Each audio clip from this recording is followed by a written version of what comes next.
Thank you, everyone, for joining us again at the Global Sources Virtual Summit. We have reached the third session of this edition, and I'm your host, Karen from Global Sources. Do take this time to type in your location in the live chat so we can know where you are from. And hi, Dr. Cole. Good evening to you. Actually, it's early morning for me. It's 7 a.m. So hello, everyone from around the world. This edition of the summit is brought to you by PingPong as our platinum sponsor. They're a global payment solution and help you simplify your payment to suppliers. You can check out their link and have an estimate of how much you can save if you process your payment via PingPong solution. They will also be hosting a roundtable discussion at 10 p.m. Hong Kong time, which will be 10 a.m. if you're on the East Coast of the States, and 3 p.m. if you're in the London time zone. They'll share their insights on navigating suppliers and sourcing challenges and interact with participants, so don't miss out. Gamba, the world's first global marketplace for product development, is our year-round headline sponsor for the summit, and they're providing free consultation to all our summit participants plus $500 discount if you're engaged in their service. Last but not least, also our headline sponsor, Zignify, helping brands find their right manufacturers anywhere in the world. You can schedule a free call with them at signify.net if you would like to source for a reliable manufacturer anywhere in the world. Before we dive into the summit, let me share another news with you. I trust you have all seen the video that was shown at the beginning of the summit. And yes, the famous Global Sources physical exhibition is returning on October 11th to 14th at the Asia World Expo in Hong Kong. We're delighted to welcome 1,800 quality suppliers and over 50,000 innovative products from around the world, including all types of audio-video equipment, computer products, wide range of electronics, mobile devices and accessories, home and kitchen products, fashion accessories, personal care items, and a lot more.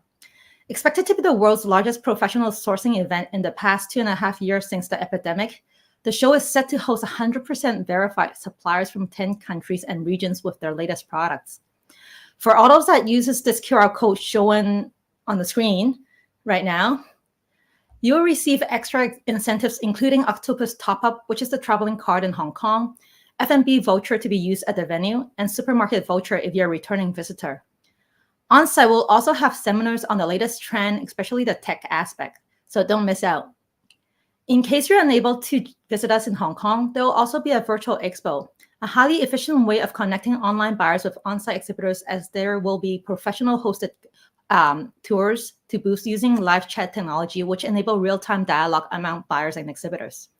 So no matter if you're visiting us physically or virtually, do register now and get the latest updates from our exhibition team. Okay, so let's get back to the summit. As mentioned, we've reached the third session already. In the previous 2 sessions, we have covered many topics with insightful discussion on the product development, finding the right manufacturers, digital merchandising, how to present your products to buyer, and compliance around the world. Great if you have watched the live and interact with speakers and other participants, but you can also watch the replays on YouTube channels, our YouTube channel, LinkedIn, and Facebook to revisit any interesting content you may find. If you're watching the summit live, don't hesitate to type in your questions or comment in the live chat, and also let me know where you are so we can interact more. And then we'll try to address your question with the speakers. However, the final session, which will be exclusive roundtable discussion hosted by PingPong for registered summit participants, so you will not be able to see it on YouTube or LinkedIn or Facebook. If you've already registered for the summit, you should have received a Zoom link via email and through the Summit Telegram group. Registered participants will also receive an ebook from Global Sources after the summit on tips for sourcing from different locations. Okay, so what we have for this session. We have a great lineup of topic and speakers. First, we'll have Chris Rawling to share about 5 major hacks that you can use to increase click-through rates. Yulia, whom has done some very interesting sharings about finding the right manufacturer in the first 2 sessions, to return to talk about supply chain and sourcing problem and how Zignify can help you overcome them. Jeff Cato from Jasco will share about winning online in turbulent times. Mike from PingPong will do a demo for how PingPong can help you unlock the growth of your international expansion. And many speakers have shared about having China +1 as your sourcing origin. So we'll have Chris Walker, who's a sourcing consultant based in Ho Chi Minh City, to talk about moving production to Vietnam to scale up. Last but not least, we'll have Crystal, founder of Amazon Seller Society, a highly energetic and insightful lady to talk about smart sellers, strategies to increase sales and reduce costs in your online business. Please visit us at globalsources.com/summit for the full agenda and speaker details, and also see what is on offer from our sponsors. Throughout the summit, we'll also be showing verified suppliers handpicked by our local teams to showcase their latest products. You can scan the QR code that will be shown on the corner of their video to find their details on Global Sources Online. Okay, so without further ado, let's dive into the session where we'll have a very full lineup. Let's invite Chris Rawlings, CEO of Sophie Society, to share on Get the Click, win on Amazon PPC with their tricks to get more click than your competitors. Hi, Chris. Oh, hello. Hey, didn't see you there. I was just taking a walk in my office and saw you, Karen. How are you? Great to see you. Oh, great to see you. How are you? I am freaking excellent because I can't wait to share this presentation with you and all of the Global Sources community now. It's going to be awesome. Yes. Yes, and I just found out that you're a usual speaker in our physical show. Too bad you'll be. And I miss it. I miss coming to Hong Kong. I can't wait to come when you guys start it back up. I know you have started it back up, but once I'm allowed, once foreigners are allowed in, I am stoked. Well, you're allowed, just that I don't want to lock you down at the quarantine yet. But right. Well, if you're happy to do the quarantine, I'm happy to invite you. But okay, anyways, it's very nice to see you. Chris founded his own 7-figure Amazon brand after that. And after that, Chris founded Sophie Society to provide excellent PPC launch and PPC management to brand looking to grow fast. He has since owned, advised, or managed dozens of 7 to 8 figures brand in Amazon. Impressive. I'm sure he'll bring a lot of intelligence to us. So if you have any questions or comment for Chris, don't hesitate to drop a line in the live chat and we'll have Chris to address them. Did I miss anything? I think you got it. You pretty much nailed it. I think you introduced me better than I introduced myself, Karen. I might have to bring you along with me everywhere I go. Okay. I wish. I want to travel. Please bring me along. Yeah, I'll throw you in the backpack and just carry you along. You'll be my carry-on. That'll be great. That'll be great. Do you have a deck to share, or do you want me to share it from my side? I will share it here. Okay. And you guys can just let me know if you can see my screen.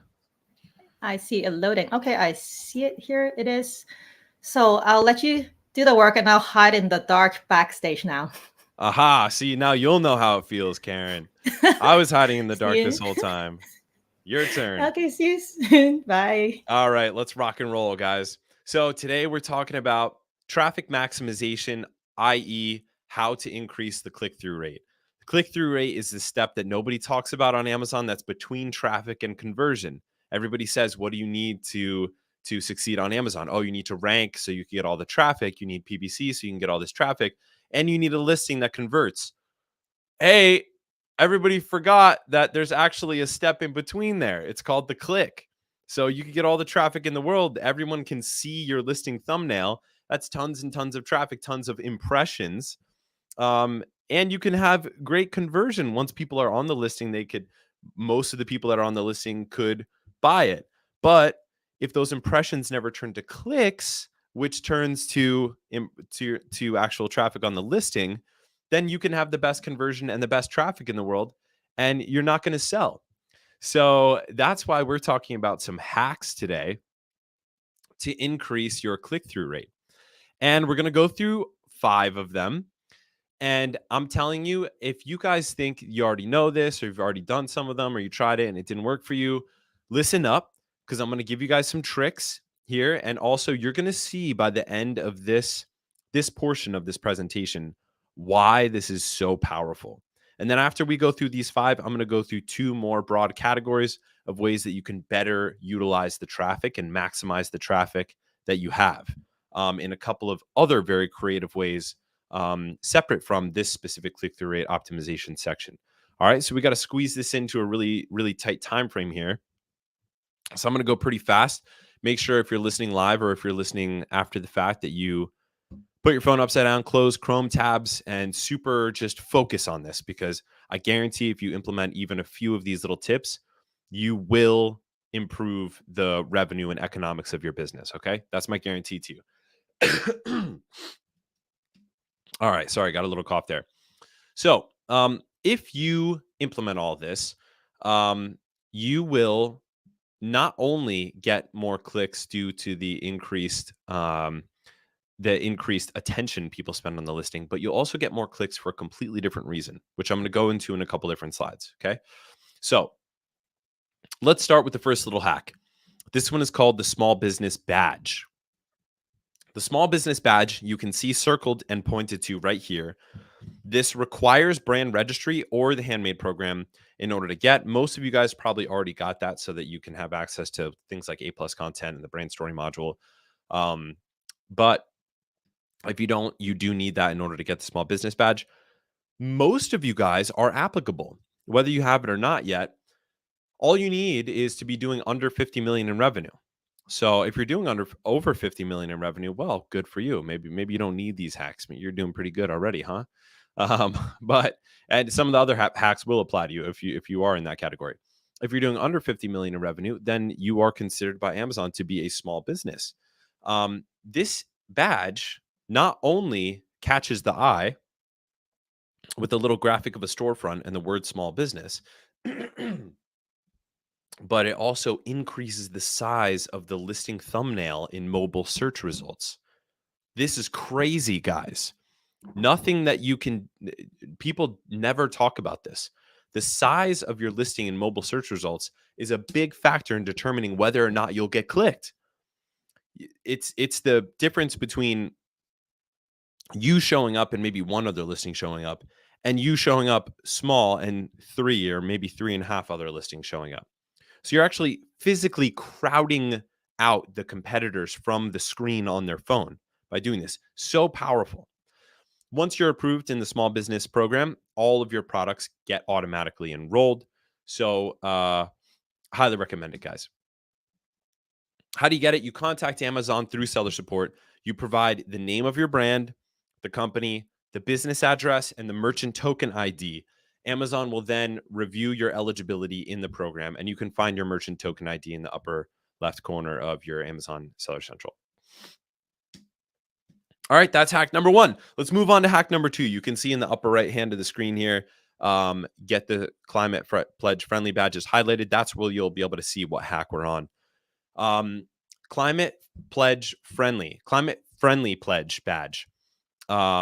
This is another badge that you get that also has a very cool icon and words that further attract the eye to your listing, make it look less boring. And guys, we're speaking to the subconscious of a person, not the conscious of a person. So you may think, oh, it's so silly. What does an icon do?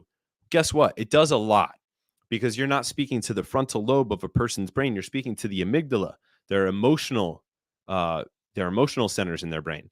We're trying to get them to tap subconsciously. People shop subconsciously. Their thumbs do the shopping, not their brains. Okay, remember that. Climate Pledge Friendly badge. This is free to enroll. This also increases the size of your listing and search results. These things stack, guys. We're going to go through 5 of them. They stack up. Each one of these has a certain impact on your listing, and they're additive. So the more of them you can do, the better the impact that you have. These are secrets here, guys. People don't talk about this. If you're lucky if you made it to this presentation, because you're in the know. A tiny fraction of sellers really get this, really understand it.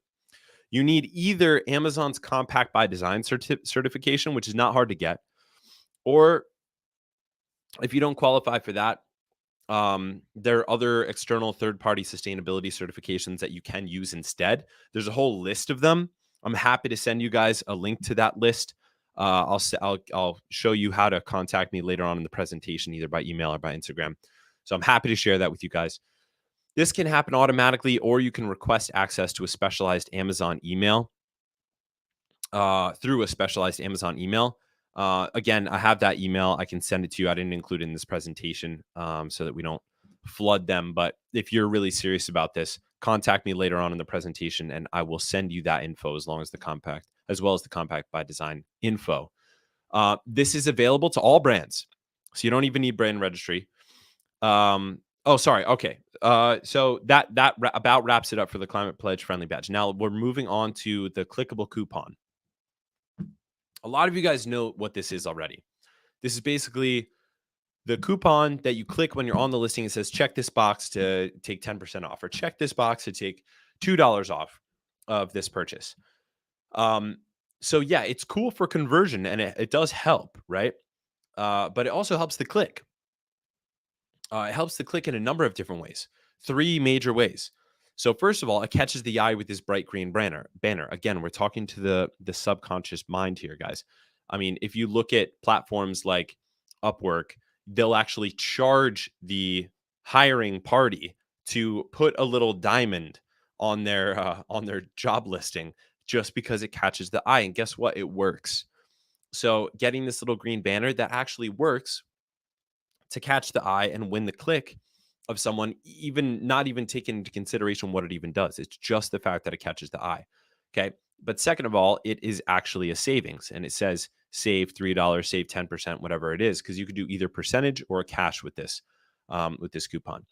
The amount of the discount is actually pretty irrelevant. If you're in consumables categories, that's different. The standards for consumables categories, usually a lot of people are trying to do clickable coupons, and they can be a little bit steeper. But you could do $1, you could do 10%. It doesn't really matter. Just have it. Because another thing that this coupon does, and the third way that it attracts the click, is yet again, it's another way to increase the height of a mobile listing search result thumbnail. Mobile listing thumbnail search result. So you could see, guys, how these things are starting to stack up. And now we get into the fourth hack. This is using a strike-through price. The strike-through price has to be lower than the median price for the last 90 days in order for you to get it sustainably, okay? So you can't just have a strike-through price permanently. Amazon used to be able to do that on Amazon, but Amazon's gotten a lot more strict about it. But you can do this intermittently. You can get the strike-through price as long as Amazon's algorithm determines that it is indeed lower than the median price over the last 90 days. This, yet again, is another way to increase the vertical size of the listing in search results. But not only that, it takes up more space on the listing thumbnail. You can see here, and it adds color. You can see here that there's a red number, negative 19%, and a black number, $14.99. And then it even has the strike through underneath it, which shows my eyes are getting bad here, guys. I'm getting old. I need the screen to come close to me. What does that say? 1858. Yeah, 1858 strike through price. Gosh, man, the horrors of getting old, guys. Yeah, so that strike through, along with that red savings badge, that all increases the size of the mobile listing result thumbnail as well. So you could see how these things start to stack, and guess what? So look at the difference here. Just looking at the strike through price, here's a listing with the strike through price. Here's a listing without the strike through price. Okay. So on the left, you see a listing without the strike through price. On the right, you see a listing with the strike through price. Check that out. That is a 10% increase in the listing, the mobile thumbnail listing. Now, okay, maybe that doesn't look huge to you. Guess what it is? 10% is a huge increase. Imagine if that means that you're getting 10% more clicks, which, all things being equal, it should. Imagine every listing was exactly the same, and the only thing that changed was the brand name, but the packaging was the same, the images were the same, everything was the same. Okay, standardize all factors. And the only thing that was different was the size of the thumbnail. Guess what? 10% increase on the thumbnail size would get you 10% more sales. Flat out. So all things being equal, assuming you're doing your job everywhere else, this can literally increase your whole business by 10%. Just this little thing. And you stack them up, it gets a lot more serious.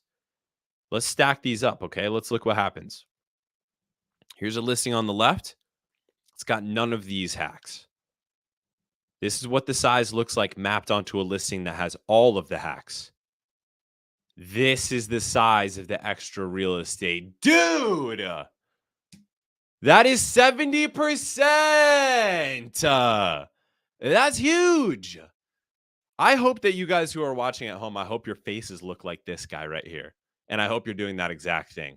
clapping in almost awe, but mixed with horror in a way that you didn't know this and you weren't doing it before. Bro, I mean, I've done this presentation and this gets me every time. I made this presentation and I'm amazed just presenting it to you guys right now. You guys should be absolutely jaws on the floor. This is huge. No one talks about this. This is gigantic. You can have all the traffic in the world. You can have the greatest conversion in the world. If you're not optimizing for click-through rate, you lose, because that is what's in between traffic and conversion, is the click. Boom, mic drop. I'm jealous of you guys because you get to listen to this presentation. I mean, this is just gold. This could completely change the trajectory of your business, all antics aside. Now, I mean, I could just finish it right there, right? I mean, that's the mic drop moment. That was it. You guys are going to be sharing this presentation to your friend, sharing the link around. I mean, I already won.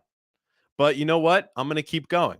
I'm going to share with you guys yet even more hacks to maximize the traffic that you get through PPC or organic ranking or whatever. And I'm taking a look at the time. Don't worry, Karen. I'm not going to go over time. I see you back there looking at your watch.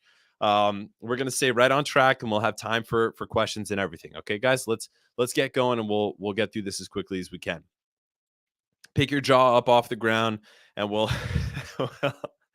we'll keep on going. I always have fun at the Global Sources Seller Summit here. All right. One last note is that in some categories, if you combine all of these tactics, Amazon will actually increase the vertical size of your listing. You could see in the examples that I showed over here, the image itself is not a different size. The image itself is the same. For some reason, Amazon just decides, like, maybe out of fairness in certain categories, like not to expand it. Or maybe just to make it look uniform. But there are also categories, like, for instance, like home design, home decor, where if the image itself is in portrait mode, it will take up that white space. So that's something interesting that that you can take note of, guys. All right. So now that you've already been amazed, let me tell you another strategy for getting more clicks. And this is more not for products that are in the launch phase, but are products that are in the expansion phase. If you don't know what I mean by that, I have a whole infographic about the life cycles of an Amazon product. There's a launch phase, the expansion phase, and the harvest phase. The harvest phase is the products that aggregators buy. So yeah, if you don't know what I mean by that, again, you can hit me up. I'm going to have my contact info in this presentation later on, email, Instagram, all that.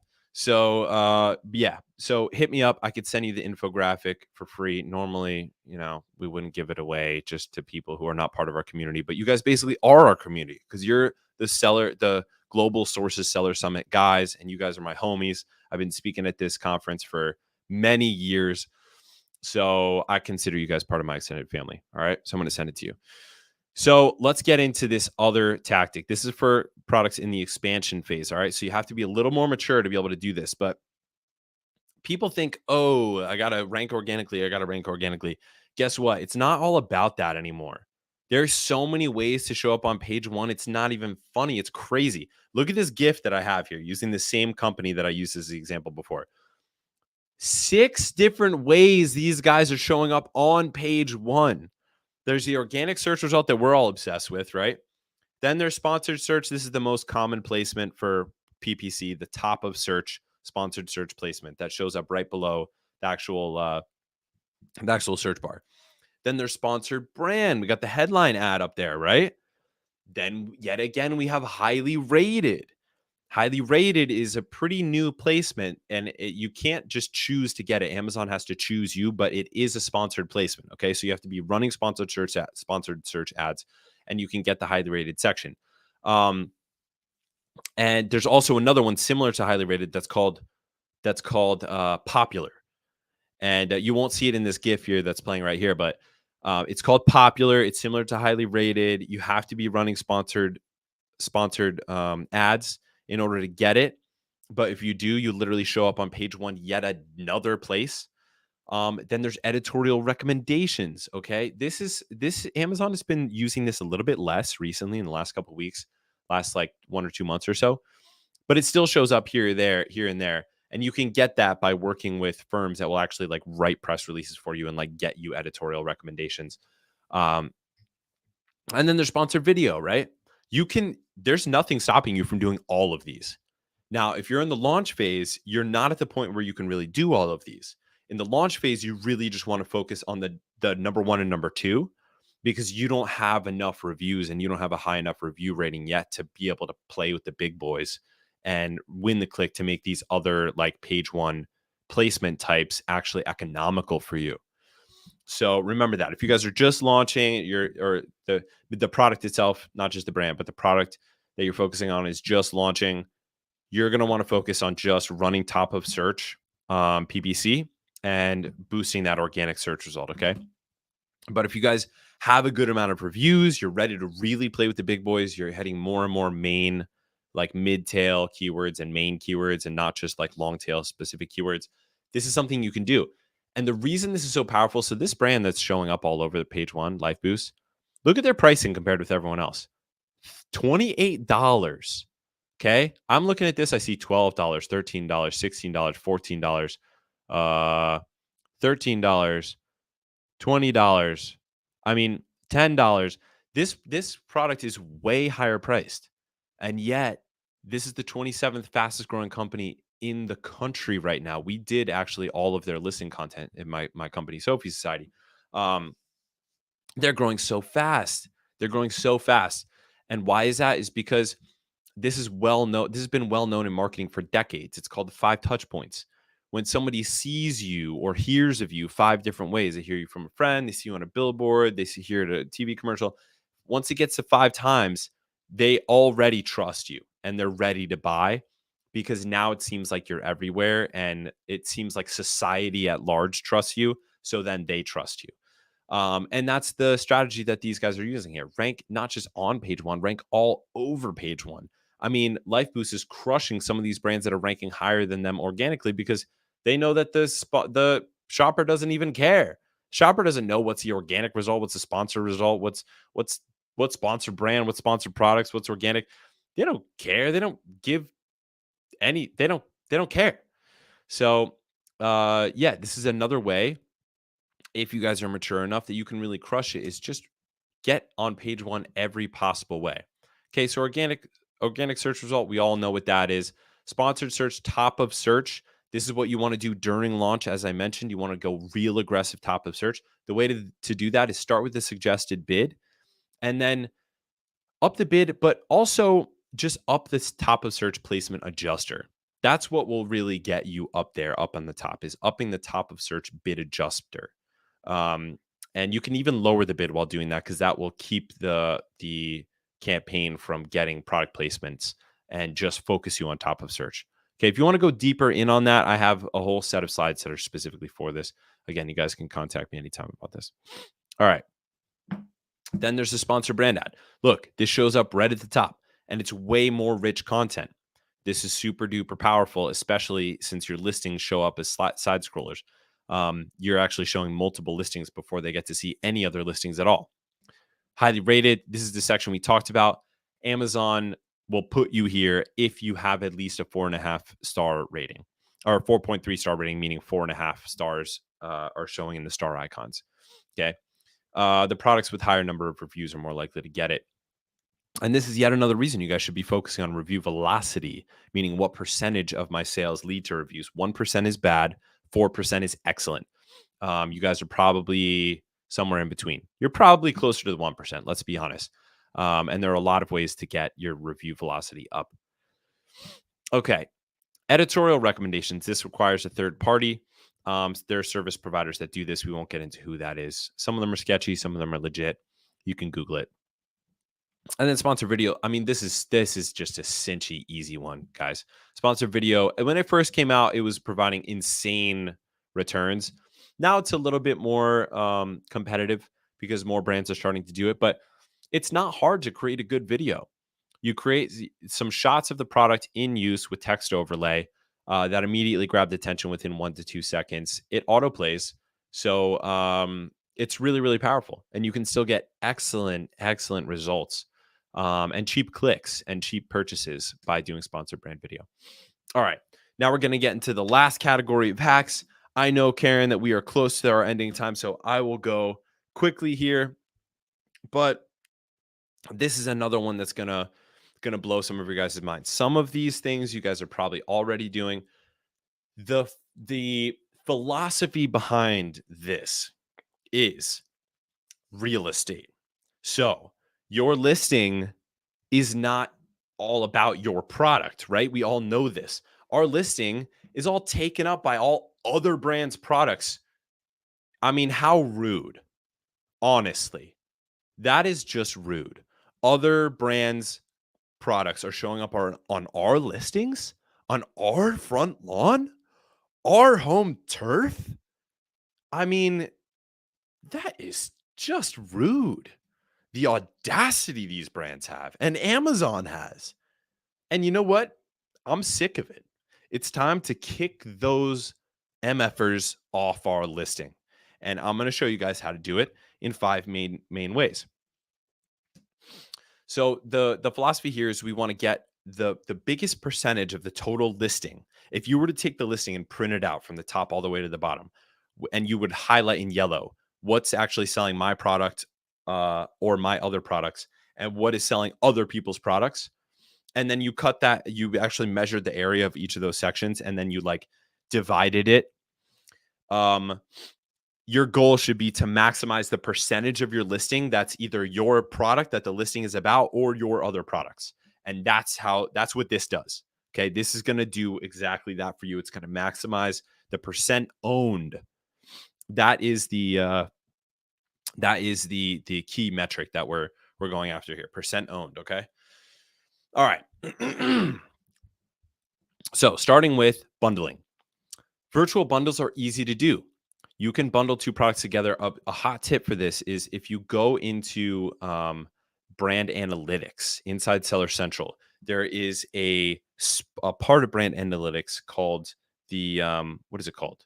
The cart, the merge cart, something like that. It's something cart. It basically tells you what people are buying with your products most frequently. So that's actually a really great way for you to know what to launch next. But anyways, it tells you whether they're your products or other people's products, what people are buying together. So a great thing to do if you have a product line is create virtual bundles. It gives you a brand new ASIN, and it most importantly, you don't send any new inventory into Amazon. It's a virtual bundle. So you get a new ASIN, it puts the products together, sells them as one product, right? Maybe it ranks, maybe it doesn't. It doesn't really matter because you know what you get out of it? A huge amount of your listing real estate back. I mean, look at that. That's huge. This section is huge. I mean, this screenshot is like zoomed out, right? But if this was zoomed all the way in, like this is like 65% or like 50% like zoomed out. If this was 100%, this section would take up more than half of a person's screen. It would take up like 60% of a person's screen. That's part of your listing that would normally be taken over by other people's listings. See the sponsored display ad for another product. See this sponsored display ad for another product. See below this how there's going to be sponsored products related to this item for other products. Well, this just crowded all of that out with your own products. You just pulled back your front lawn. Hell yeah. We got to stick it to those other competitors that are trying to come on our turf. Not today. All right. The second one is the carousel of mini listings. And this should be the very last module in your A+ content. Any of you guys who aren't using the product carousel, I mean, are you living under a rock? Like, let's get with it, okay? And it's fine. It's fine if that's you. I know you're probably feeling bad because I just insulted you. All right, come on back. It's okay. It's okay. We're going to fix it now. This is what you do. You add this module called the product carousel as the last module on your A+ content, and you basically make little listings. So all of your other products become little listings on your listing. I mean, look at how much space this takes up. It's taking up literally more than the entire mobile screen. So what is this? It's essentially free product placement ads. So if you're not doing this, it's basically like you saying, it's like Amazon saying, hey, seller, I know you're normally bidding like 60 cents per click for product placement ads, but I mean, would you like some free ones permanently that stay on your listing and they're bigger and they actually show up even better? Like they show up as miniature listings that are clickable and scrollable. And you're like, nah, I think I'll just keep paying for mine. That's what that's like if you're not doing this. Again, not to make you feel bad. It's okay. We're going to fix it now. Add this to your listing if you don't have it already to your A plus content. You're basically getting free product placement ads. And again, you're crowding out, most importantly, crowding out other competitors that would be encroaching on your listing, which is so not cool. All right, the third one, buy one, get one. Okay, this is in the special offers and discounts section of your Amazon Seller Central console. This is another way to crowd out other competitors from your listing because look how much space this takes up. Special offers and product promotions, and it actually adds add to cart buttons. Okay, so not only does it crowd out other competitors, but it also makes, if someone was like a random monkey was holding a phone and they were just clicking random buttons, which that's basically what shoppers act like. I mean, let's all be honest. I mean, not to be insulting, but kind of they do act like crazy, just crazy monkeys clicking random things sometimes. They're likely to add this to their cart and it gives them a discount. So it's buy one, get one 5% off. Buy this product, get a different product 5% off. And this allows them to add both to their cart at one time. And it takes up a significant section of the listing, just like the other hacks that we're talking about here. Dang, I'm going so fast for you guys because I know we're under a time crunch here. I'm killing myself for you guys. I hope that you guys are loving this. All right, let's get into the next one. And we have one more after this, and then we can wrap up. This is the friendly product placements. So this is something that every person with multiple products should be doing. This is what it looks like when you're doing it right, okay? So this is the company Four Sigmatic, and look at this part of the listing. So this part of the listing, look, there's two sections that we're looking at here, right?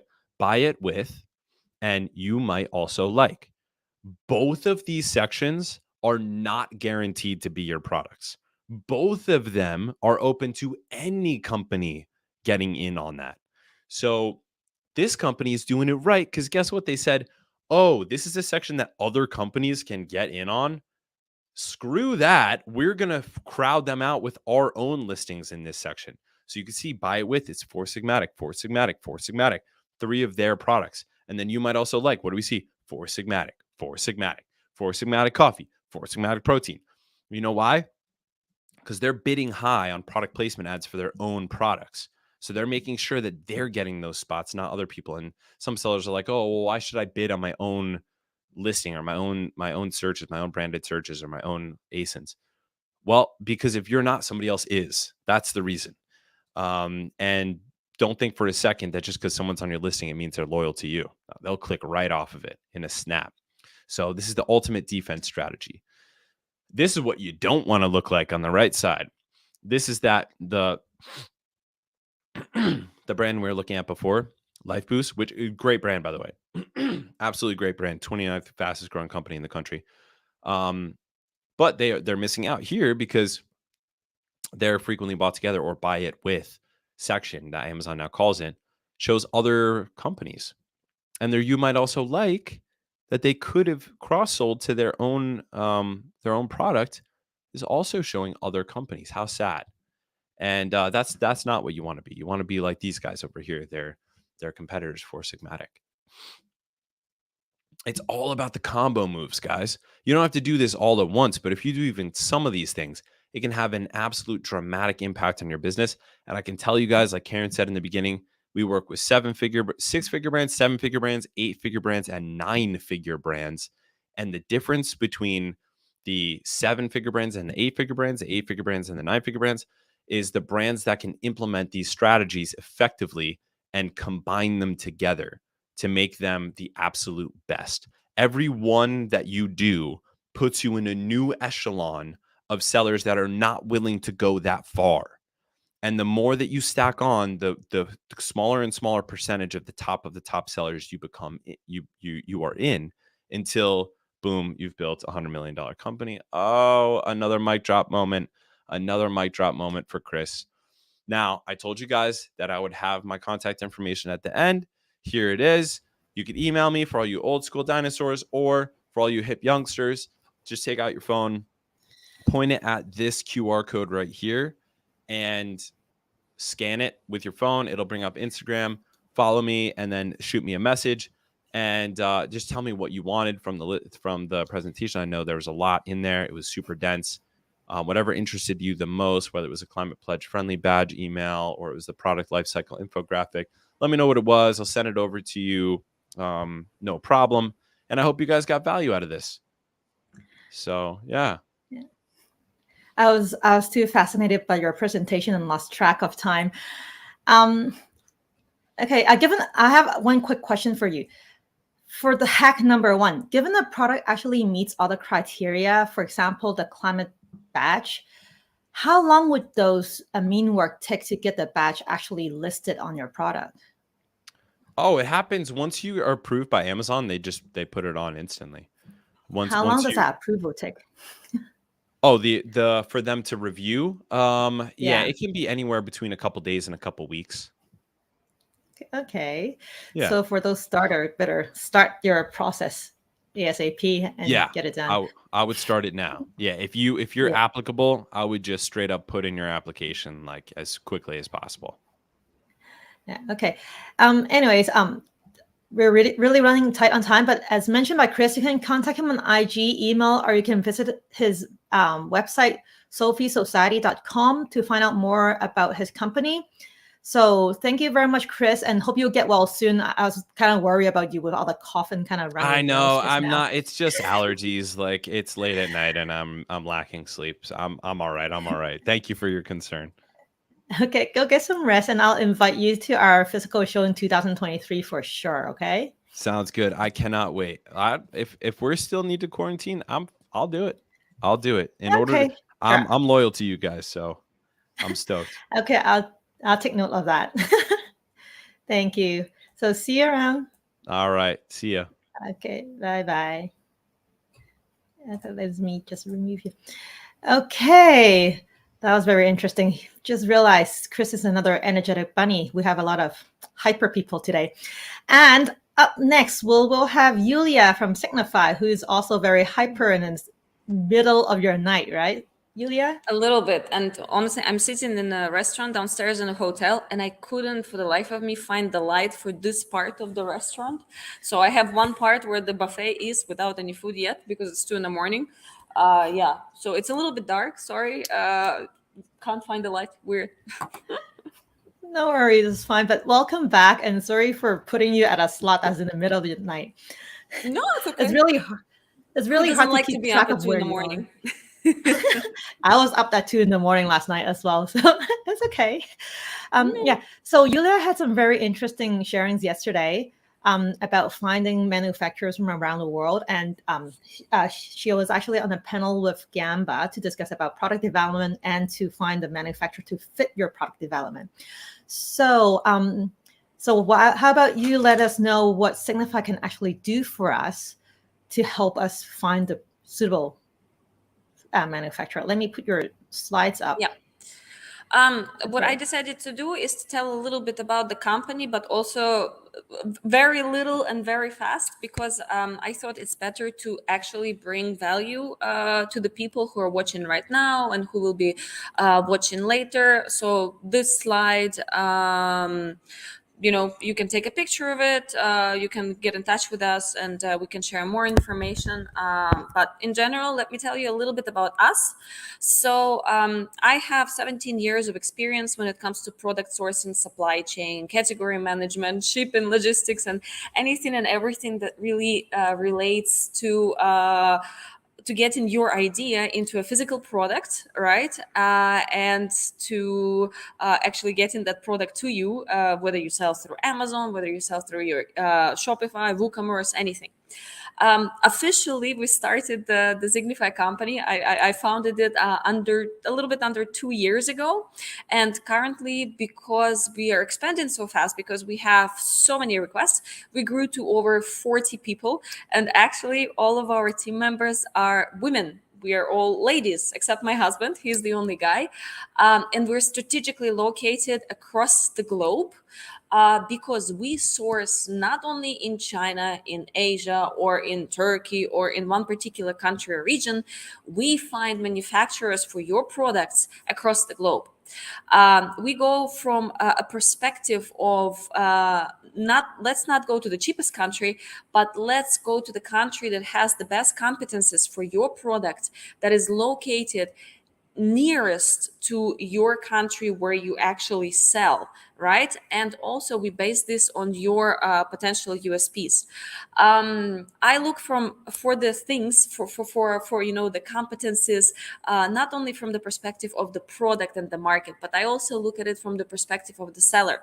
I have been an Amazon seller since 2014. Me and my husband, we have two brands.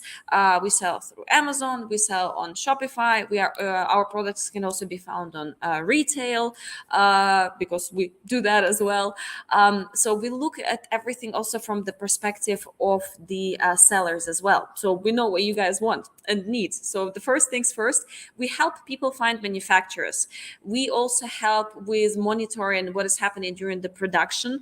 And of course, we do quality control before shipping. Yes, we do quality control not only in China, but in Pakistan, in Mexico, in Turkey, in Germany. So again, globally. We deal with logistics, we deal with import procedures. So, if you need everything door to door, we can help you do everything door to door.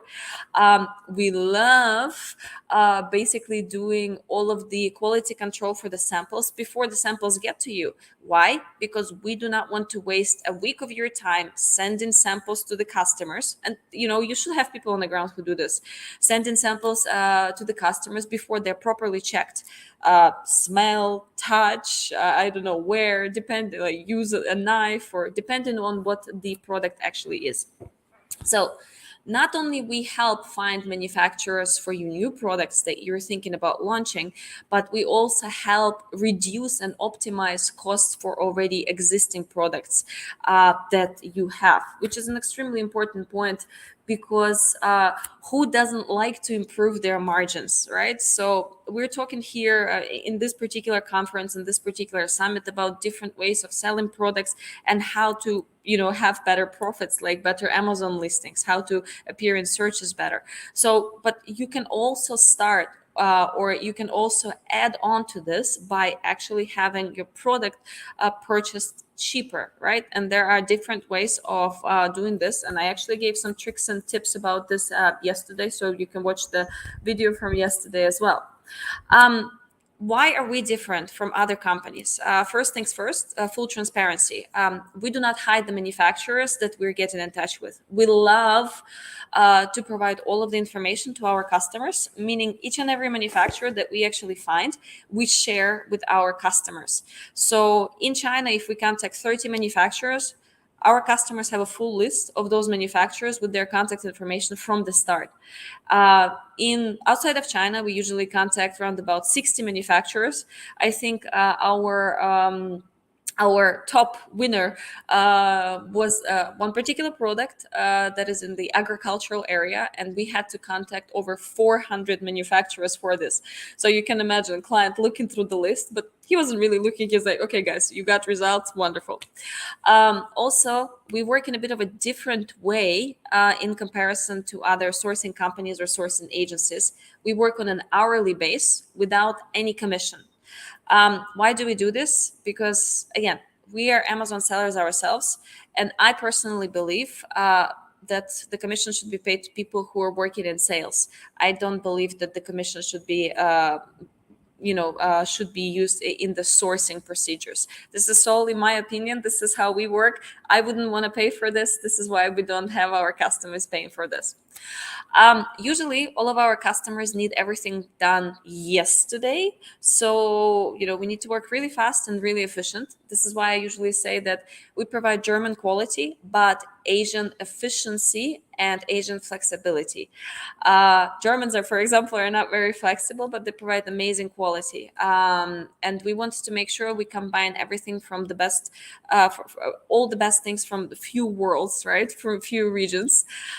This is why we usually don't have one person working on a project, but we have at least two people working on a project, so we can cover more ground. So those are just some of the competences. Experience, right? In all the years, we've sourced over 3,000 different products. We saved our customers over 300 million USD. And again, we grew from one employee to almost 50 right now. So if any of the ladies are watching, hello. And some interesting statistics. Currently, more than 50% of our projects, they do not come from China. So a lot of people are switching away from China to manufacturing in other parts of the globe, depending on where they're located, because everyone is looking into cost savings. And a lot of people are also looking into the environmental factor, because it's also very important USP, right? An additional unique selling point for you. And even people who are selling on Amazon, they're using a lot of unique selling points in order to differentiate their product. And this is definitely something that you should be looking into. I want to share some statistics that of the things that happened recently to us. So here is a client whom we saved 12% on the first order. The client's first order was for $500,000, and on the first order we found a new manufacturer for this particular person, and we saved $60,000. We work with tons of different people, big and small and medium. So those are just bigger results. We also have some customers who place the first order for a few $1,000s, right? And we can say, and we might have saved them a few $100s, but in the long run, the accumulated amount will be a lot better.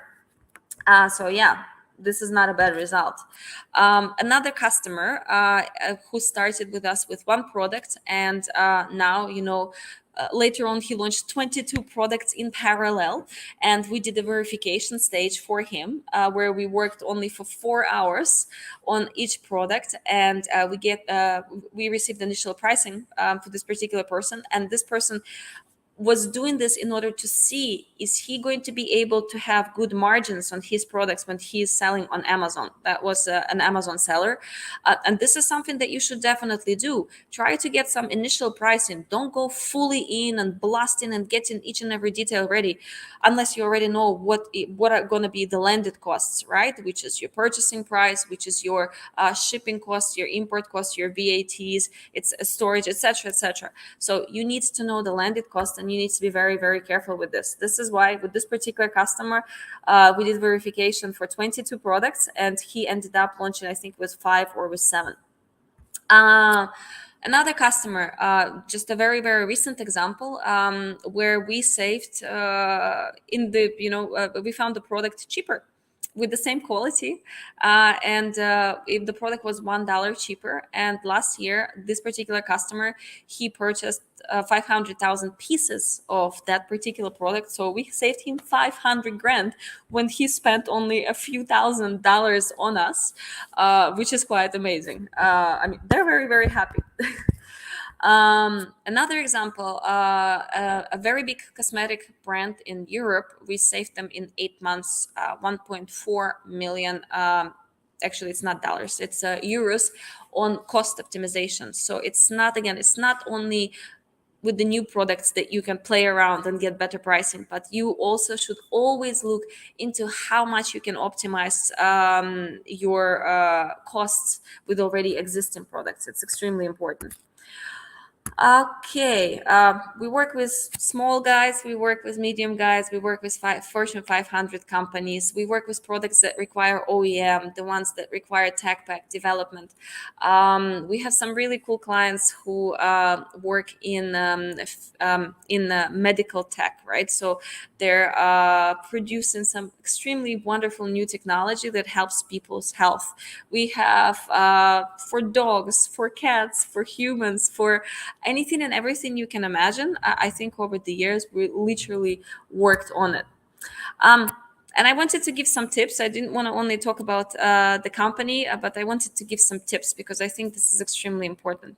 So if you're doing product sourcing on your own, or if you're hiring a sourcing agent or agency, please make sure that you do not only contact two or three manufacturers, but you contact 30, you contact 60, depending on the country where you're sourcing from.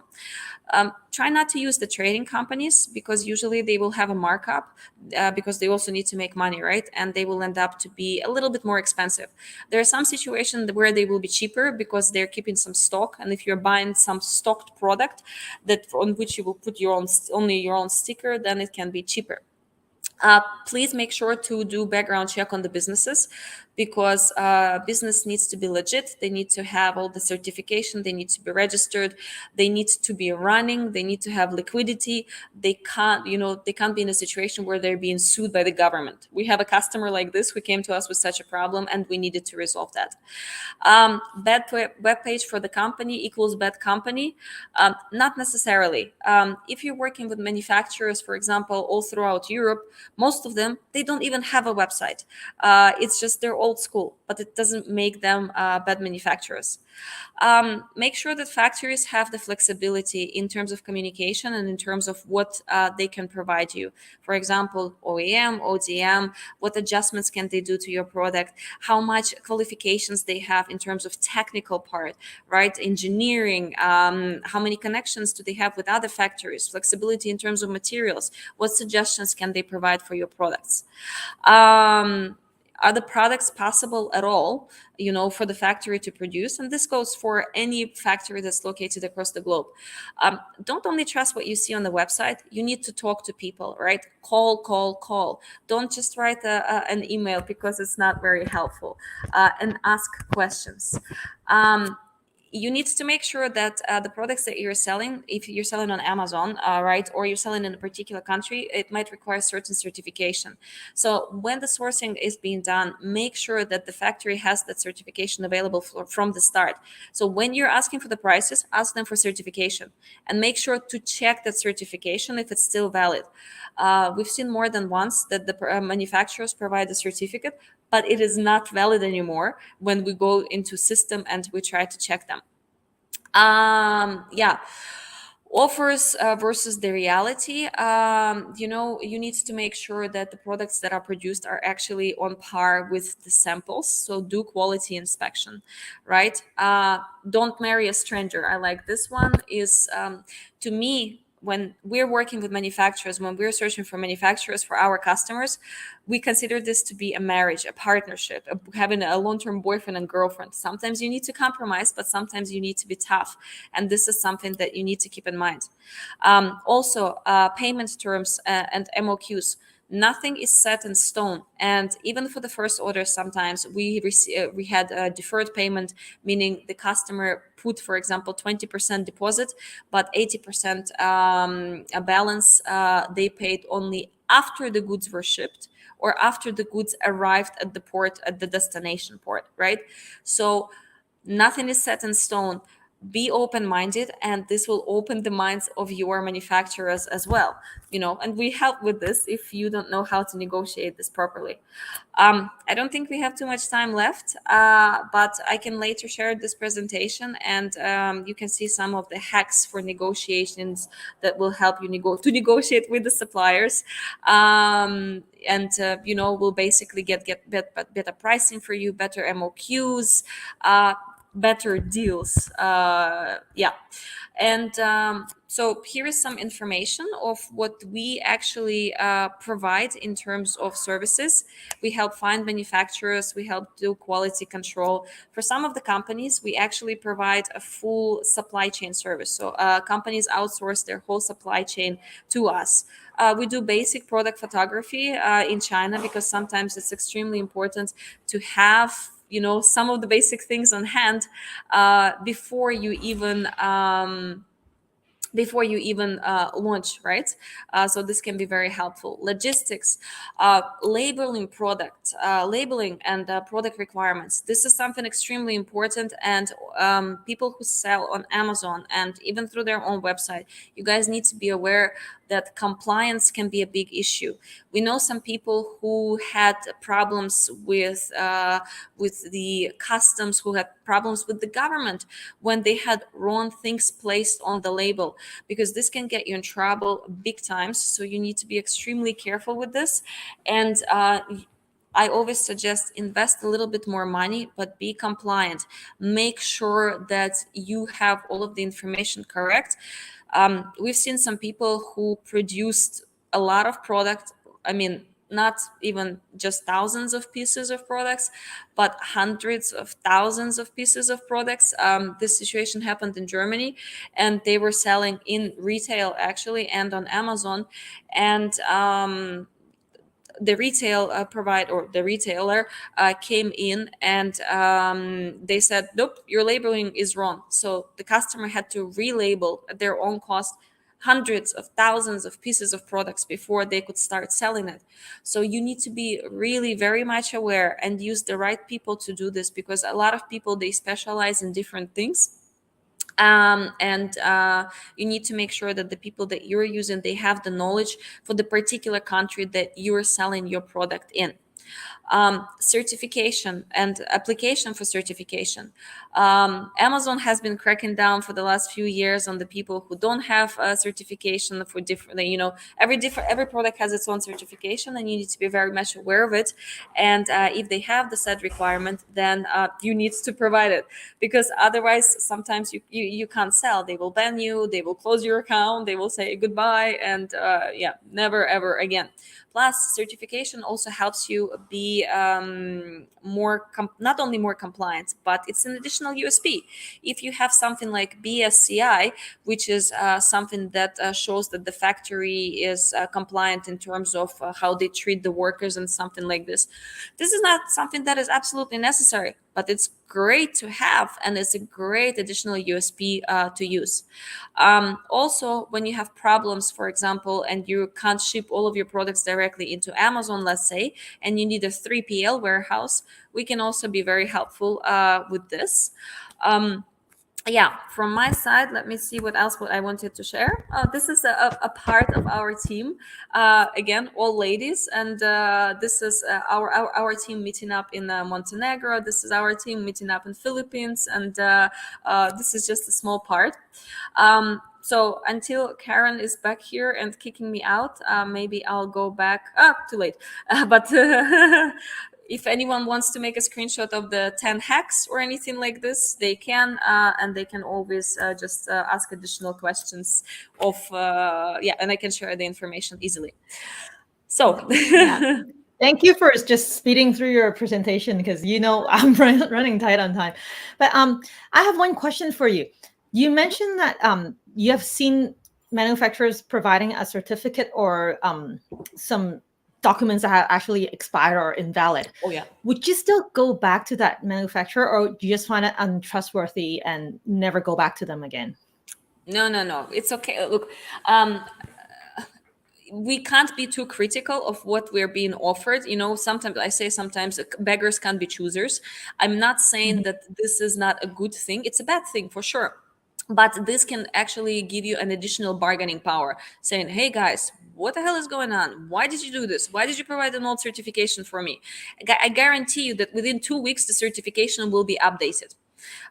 Sometimes the manufacturers, they simply forget. This happens in Asia, unfortunately, a lot. They simply forget because the laws might not be in there. When you work with manufacturers in Europe, they get a din din din din din. Your certification is expiring, so you gotta update. In Asia, you don't really have this, and they're kind of they ask, they don't ask. So no, I would still go back to this manufacturer. I would ask, what is the problem? Are they updating the certificate? And if yes, I would like to see a new one as soon as possible.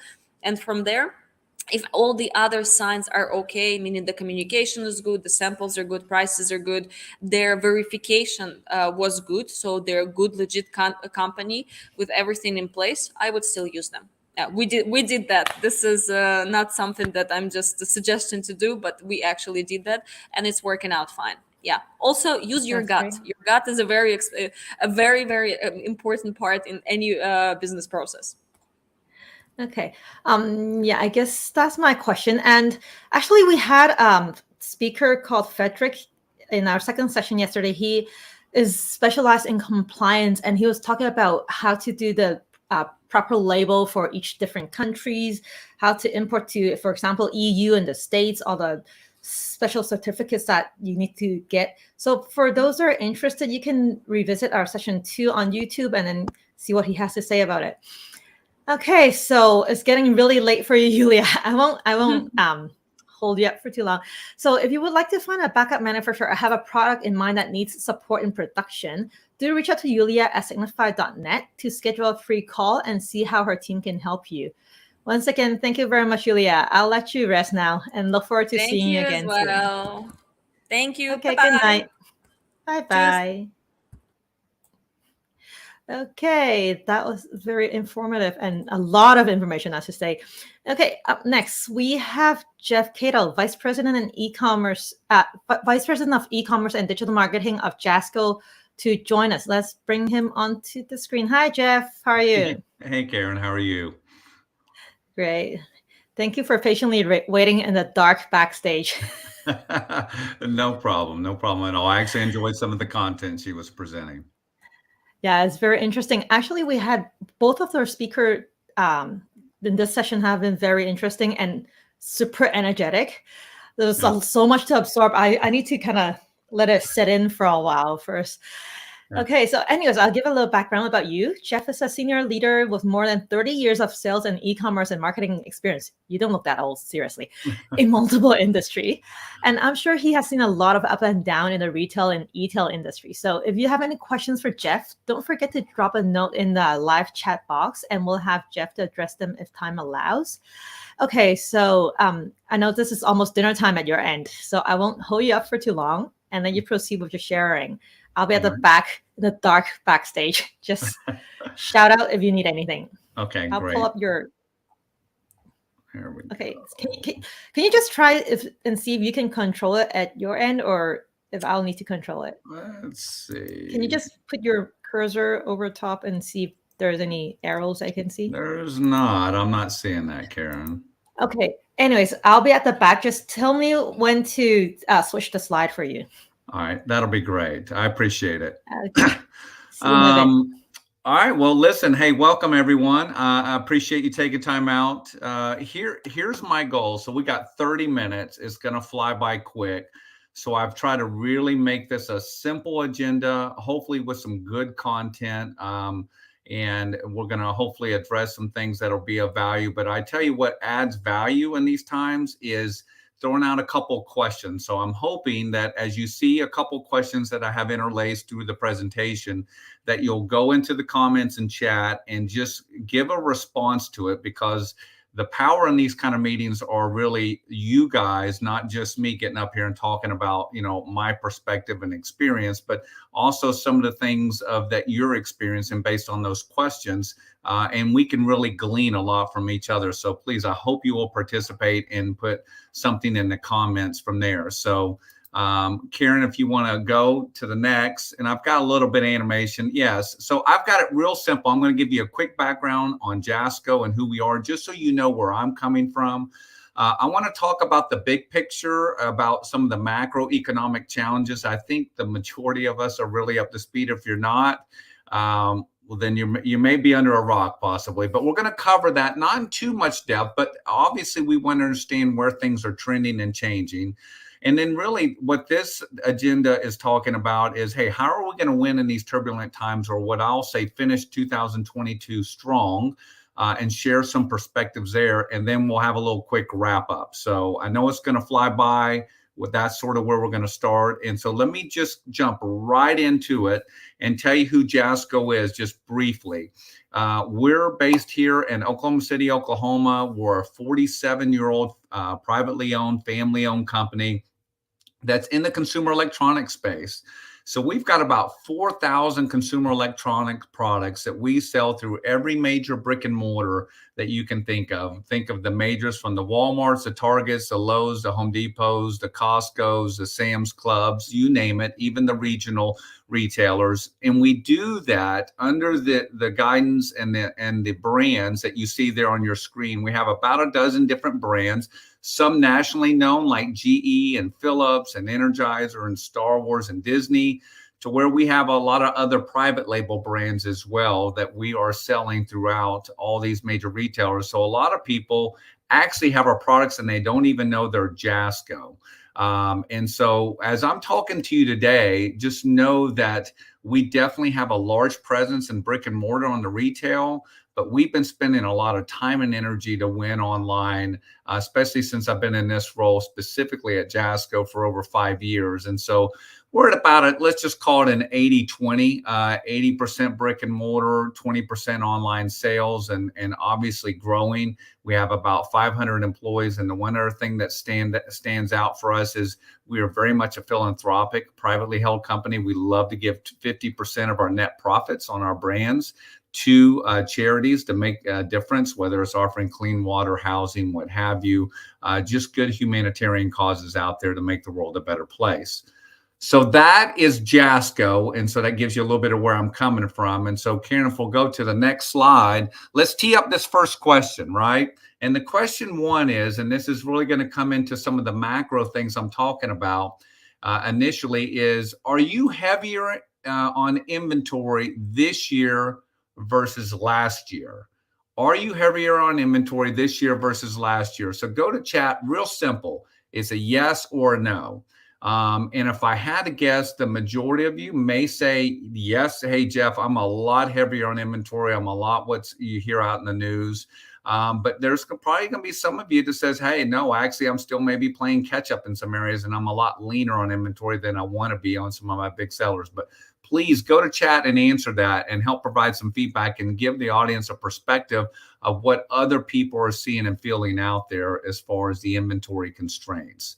So if you go to the next slide, let's talk about these macroeconomic challenges. So if you go to the next one, let's talk about this, and that is the serious headwinds that are going on out there. And I just put 3 obvious ones, right? And that's high gas prices.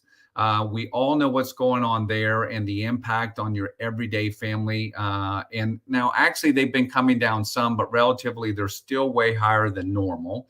2, transportation costs, right? We've definitely been seeing that over the past couple of years. You know, the big buzzword is container costs and how high they are. Obviously, the inland transportation cost has been fluctuating. And then you look at what's been the big news, inflation, right? In fact, the numbers just came out this week for August, and those weren't great numbers either, which sent the stock market into a little bit of a tizzy. But the reality is these 3 specifically and lots others, you could go into housing and other areas, there's serious headwinds because that's impacting companies like us that are trying to sell products out there. And yet our cost of doing business is going up. And what these headwinds have caused a lot of companies, I know like us, and I'm sure like many of you, is that we've had to raise our prices in this process. Which can have obviously an impact on the end consumer, and it can have an impact on your business and the velocity of its sales. So definitely these are some things that are out of our control to a degree, but we have to take into consideration as we think about our strategies and how we're trying to find those ways to not just win online, but really grow our companies and really thrive in these challenging days. So if you go to the next slide, you know, this is really talking about, think about what the market was like, not even just a year ago. And that is everybody was talking about what was happening out on the coast and really out in the ocean. And you saw all the pictures and the photography of all those, those containers out at sea waiting just to get in and get unloaded. And there were some labor constraints and just everything was getting held up at the ports. And definitely we were experiencing that tremendously. Some items we weren't getting in time to basically fulfill some of our orders with our major customers. And some we were, but it was such a hit and miss. But now this year, look what's happened, right? A lot of those constraints now are really inland. and what's going on out there with these trailers and containers. You know, you look at that third bullet, here's just one trailer company talking about how just not even at the start of summer, right, that these trailers were tied up for an average of 20 days. And just now it's already bumped up to 33 days. In fact, I was watching the news earlier and they're talking about the labor negotiations that's going on, that actually they expire, those agreements and stuff with the unions and everything expire in the business on this Friday. So there's a lot of discussions going on that hopefully they're going to find the ways to keep things going. But definitely things are tense and tight. But the reality is, at the end of the day, you've got slower demand on sales, right? Consumer demand's waning. But now you've got all this inventory getting backed up in all these warehouses. And it's basically what, you know, this one company was saying is it's really created this artificial shortage of these trailers and stuff just because of what's really hung up in these warehouses. In fact, I don't know about you, but I can even tell you from our personal experience and our operations team, and we have weekly calls, is that, you know, there's not a great FIFO system, first in, first out, right? They're just stacking stuff on top of one another. And so it's like pulling teeth to try to get to the right container, to get them here expeditiously, just because everything's not necessarily as organized and easy to get out of these warehouses that are just packed to the rim with inventory. So definitely shifting constraints to inland this year versus what it was like last year, everything happening out at sea. Now, if you go to the next slide, Karen, please. Let's talk about the retail inventory glut. Oh my gosh, it's crazy. And look at some of these earnings reports, right? In the most recent Q2 earnings reports by Walmart, their inventories were levels were up over 25% over Q2 last year. Look at Target, right? So they're all facing this excess inventory, and they're all trying to get out of there by their promoting and discounting it heavily. Target's net earnings fell 90% last quarter. That is massive because they're just taking the hits and they're trying to get the products out of there. And look at their capacity just at the end of Q2, right? It was still at 80% capacity, their DCs. It was 90% before Q2. And by the end of Q2, it was at 80%. So still tons of inventory to work through. And then you've got this trend going on, right? You've got basically all these macroeconomic factors that are causing consumers not to have the excess income to spend in some areas. So what's happening is they are trading down for private labels, or maybe not for certain brands, right? And so look at Walmart's earnings report here just in Q2, that their private label grew 2 times as fast as Q1. So no question that people are trading down to save money, right? It's tough times out there. In fact, you know, Walmart, and I think even others, but Walmart specifically was talking about there's just going to be some inventory carryover into next year. You've got a lot of experts saying, hey, we're going to have our slowest holiday season coming up here. And so if you just start putting all this stuff together, it's great for the consumer if you've got the monies, because there's going to be tons of deals, because you got the retailers heavy on inventory and they're slashing prices just to try to get out of it. You've got manufacturers doing that. And you know, from like our perspective, that they're also long, and then that the profitability for these companies is definitely getting hammered, right? Whether it's the major retailers or even manufacturers. So definitely some interesting dynamics that all of us have to take into play. And that's sort of why I was asking that initial question in the beginning is, hey, what are your inventory levels like this year versus last year? For us specifically, definitely long compared to last year.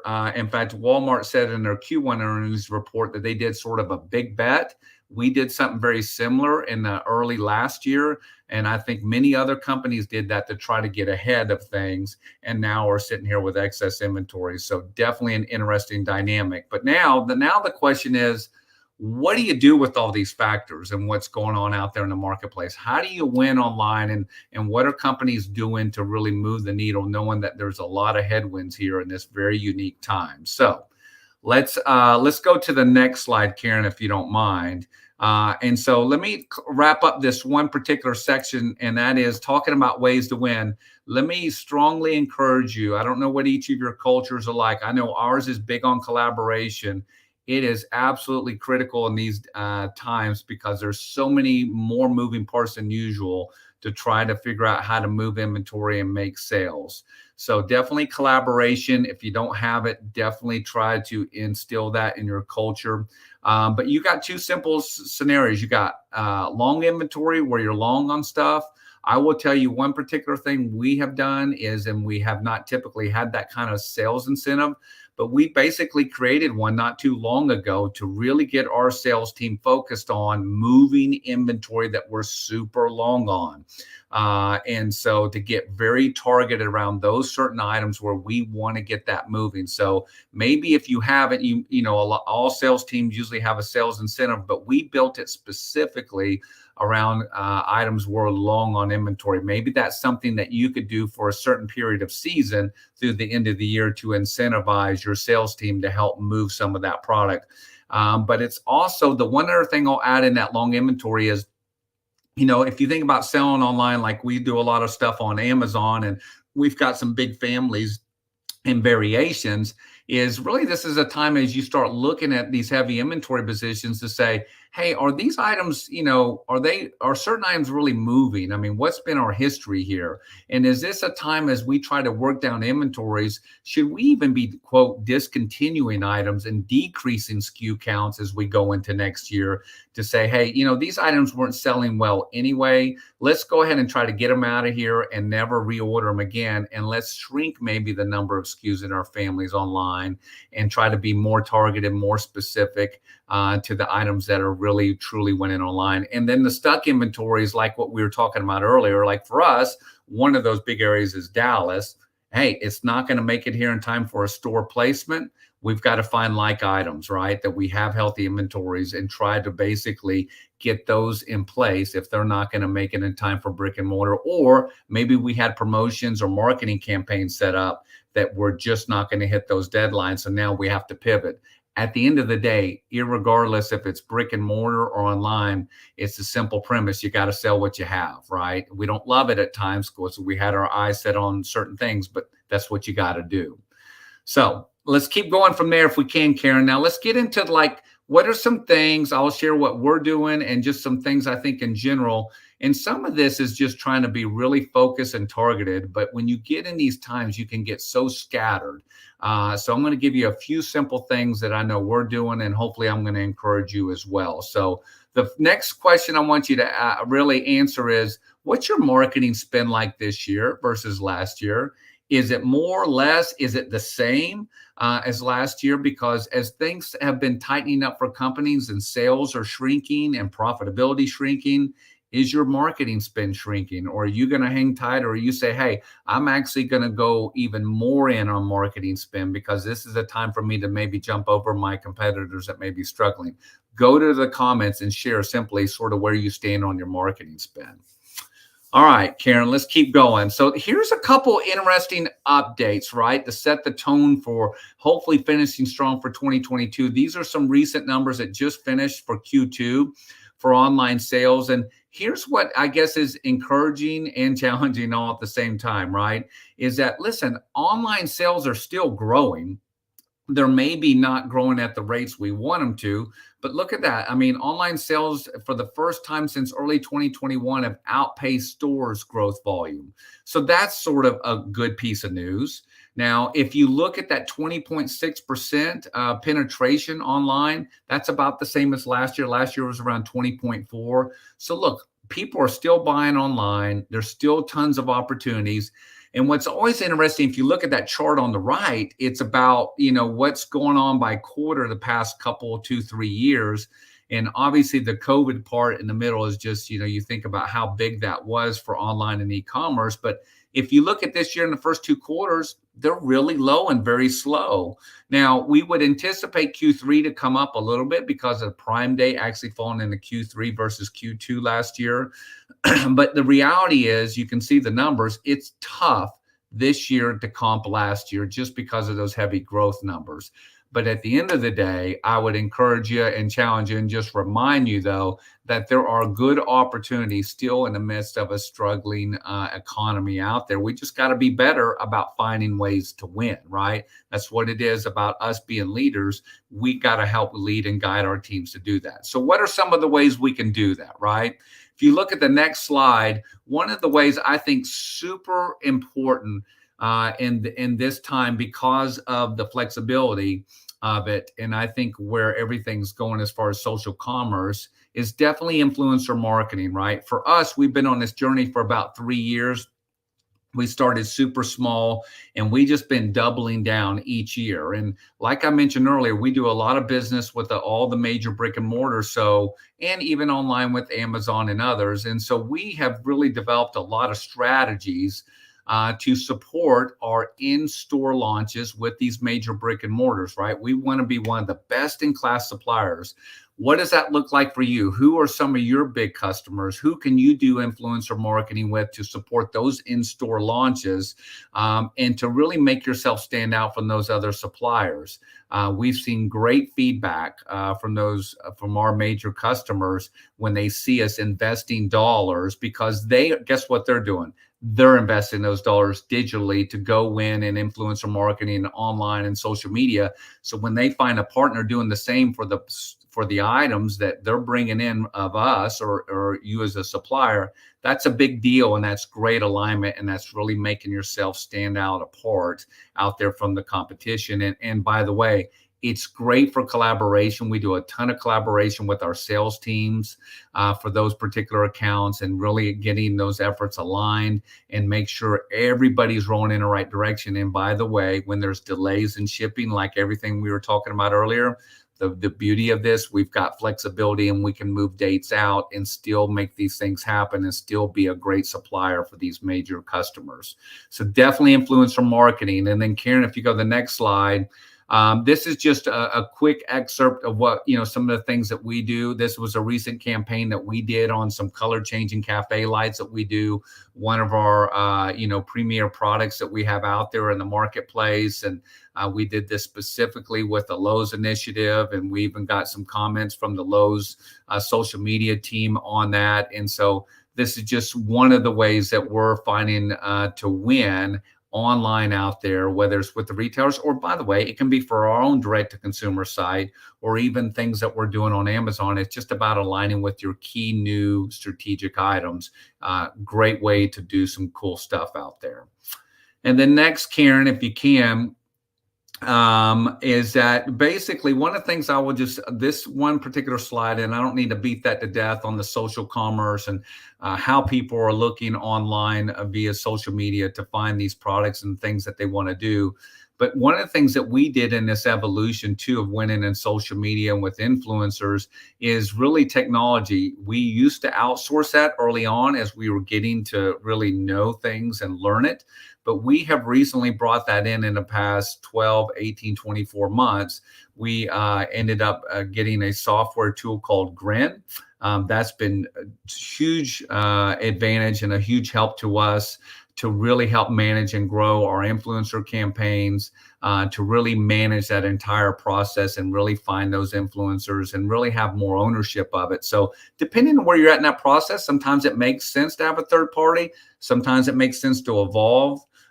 That's sort of how we've done it over time, and then how we use technology and software to help us put us in a position so we can continue to scale this important initiative.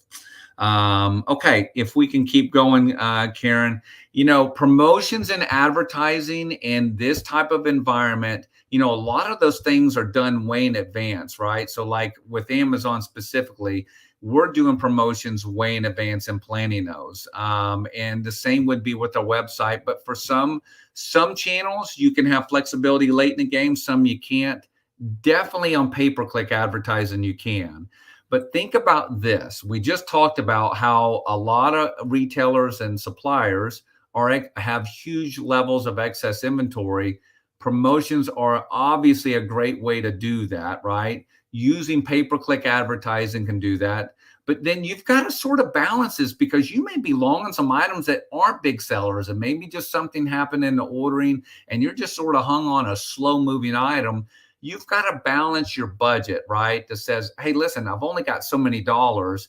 So, hey, I want to focus on what I know will be my best sellers, but I've also got some maybe items that aren't my best sellers, but I'm long on inventory.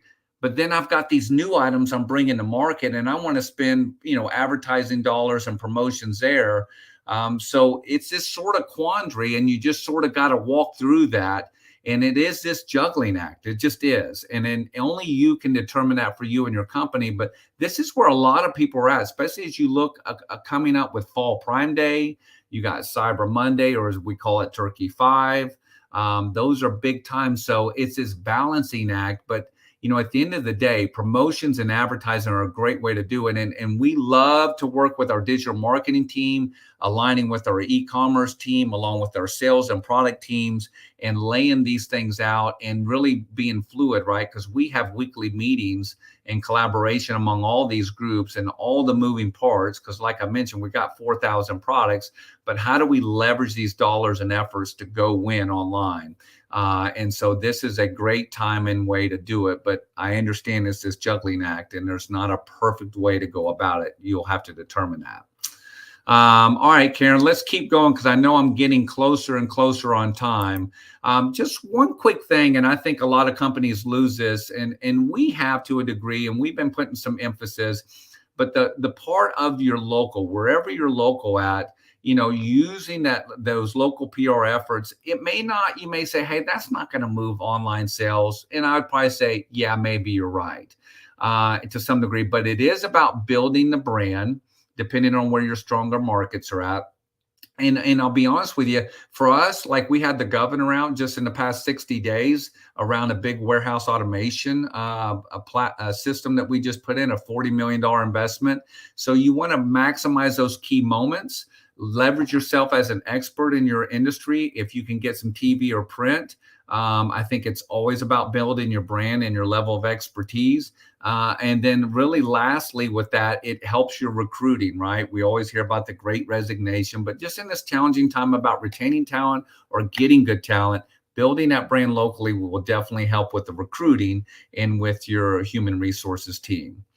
All right, Karen, I think I'm coming up close to the end here. I've got a little wrap up, and this is one slide, and this is my encouragement to you. And this is and maybe it's me, it's about simplifying too. So if you go to the next slide, I would say then, there's 4 components, and I would start really left to right, right?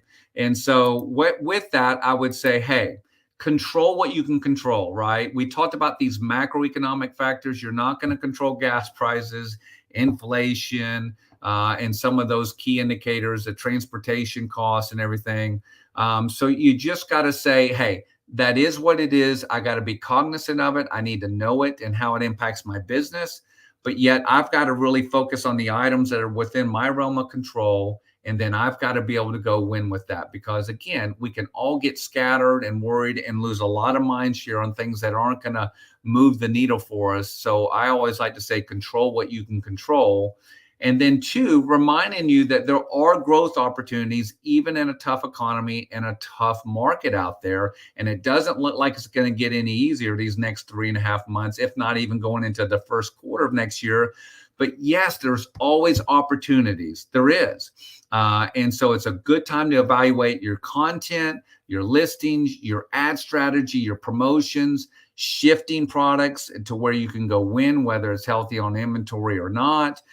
There's just a lot of factors. So, but it's to remind you to say, hey, we're just going to have to look a little harder and be a little bit smarter to go win out there. So I think always remind yourself there are growth opportunities in tough times.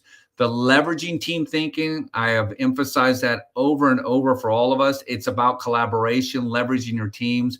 We're very fortunate. We've got a super engaged product team, digital marketing team, e-commerce team, and ops team, that we're talking about all these moving parts, from bringing products in to the logistics, to the operations, to the inventory, the promotions and the listings, that it takes an army to really execute and win in these times. And so definitely help build that culture in your company. We're just fortunate enough where I think we have that internally, and it's helping us win. And then lastly, major on the majors, right? You can do a lot of things and you can focus on a lot of products, but focus on the ones that are really going to move the needle for you. So if your initiatives to get out of the inventory, then focus on your 80-20 of the biggest inventory ones that are holding up your spacing, and then go after that hard. And then also, I would tell you is that, major on the items that are going to just move your sales, right? It's not just about inventory. If it's about, hey, we're a little bit behind and we need to catch up a little bit on some revenue, what are those things that we can help move the needle that much more over the next 3 to 4 months? We got great opportunities with Fall Prime Day, Turkey 5, and all that. So this is the time to really make a splash here at the end of the year.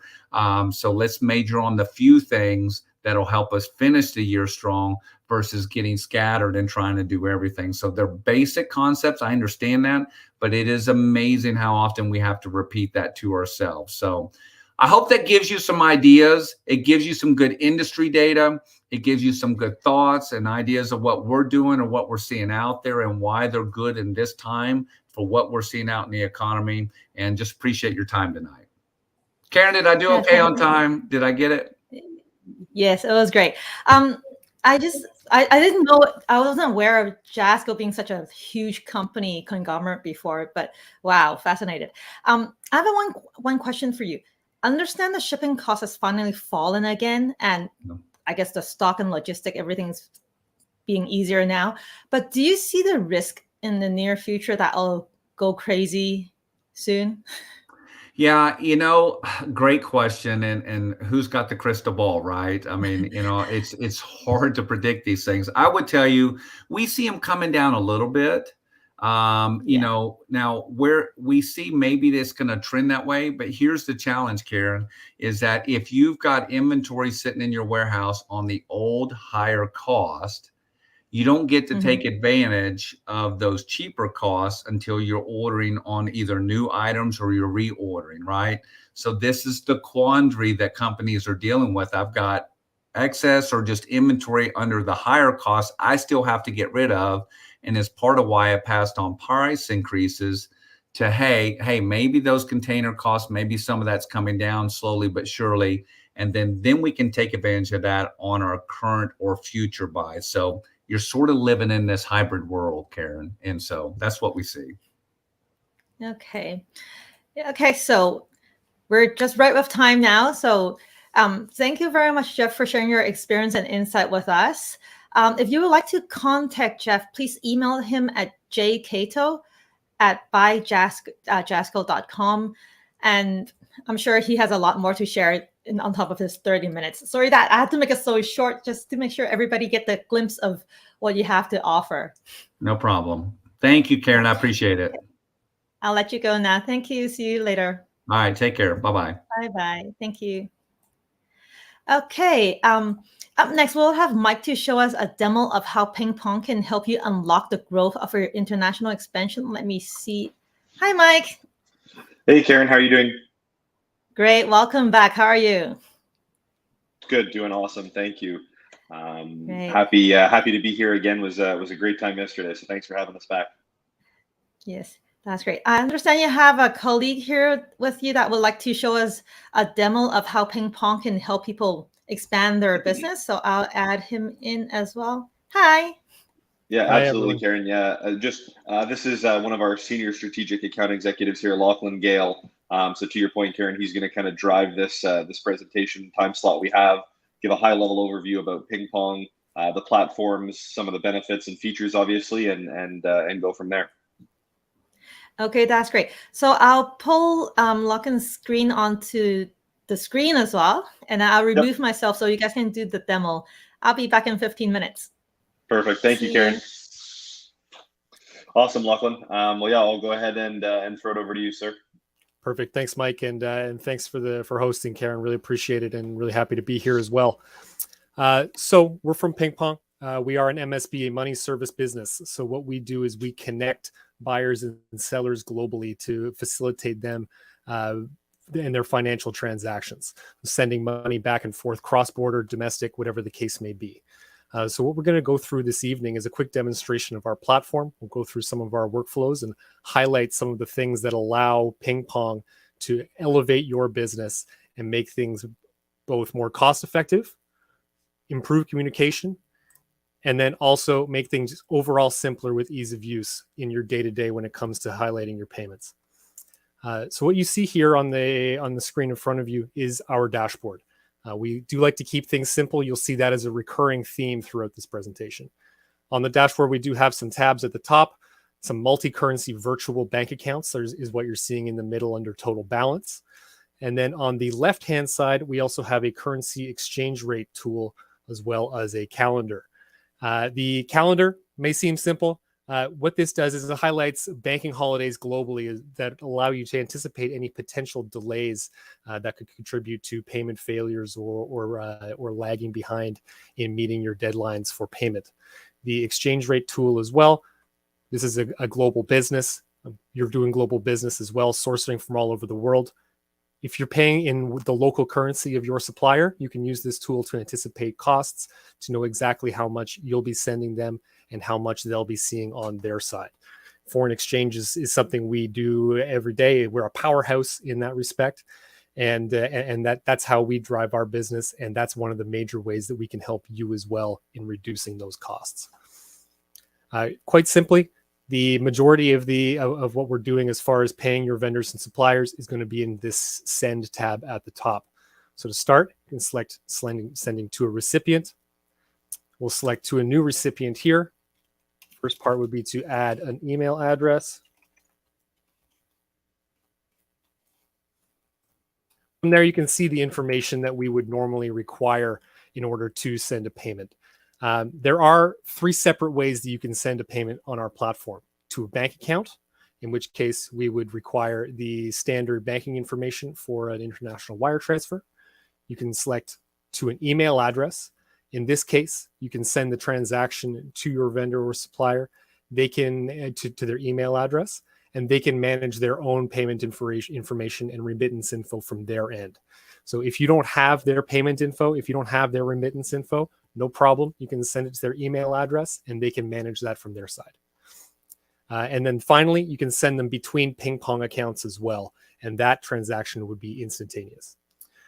Once all this information has been entered, as well as an invoice detailing the business relationship between the 2 parties, then you can go ahead with sending the transaction.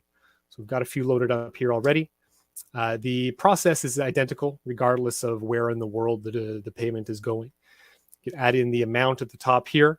The currency will already be the currency of the recipient's bank account. If there is any conversion between your currency and that currency, that would happen at the time of the transaction. You can add in an invoice reference number or attach an invoice to this payment here as well. If you hit this box, then the recipient's bank statement will show that the payment will be coming from your business as opposed to coming from PingPong.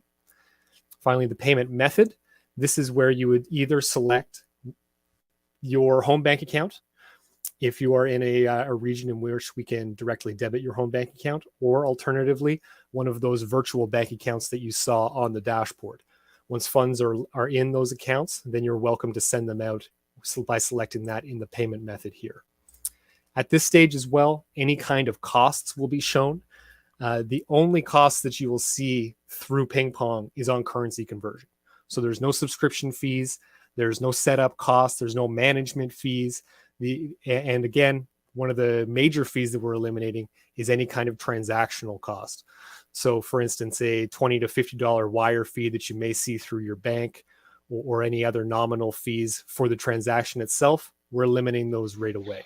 And I think just to jump in there, Lachlan, sorry, just to jump in there on that point, I know we touched on it, and it's been kind of a focal point of this is, allowing us to kind of, work with you and your process seamlessly to save those, unnecessary bank charges. Really allows companies to kind of put those funds back into the bottom line.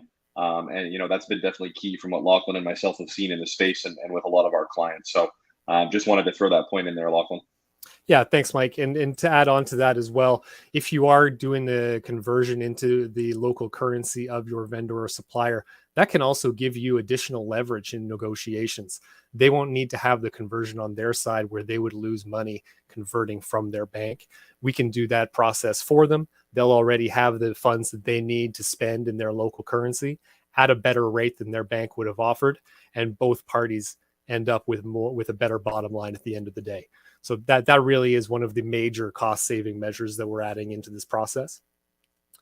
So once this payment has been drafted, you'll see any kind of costs at this point if there is a currency conversion. You can add in the PIN that you would set up at the beginning of your registration and submit the payment. And that is essentially the whole process of sending a transaction.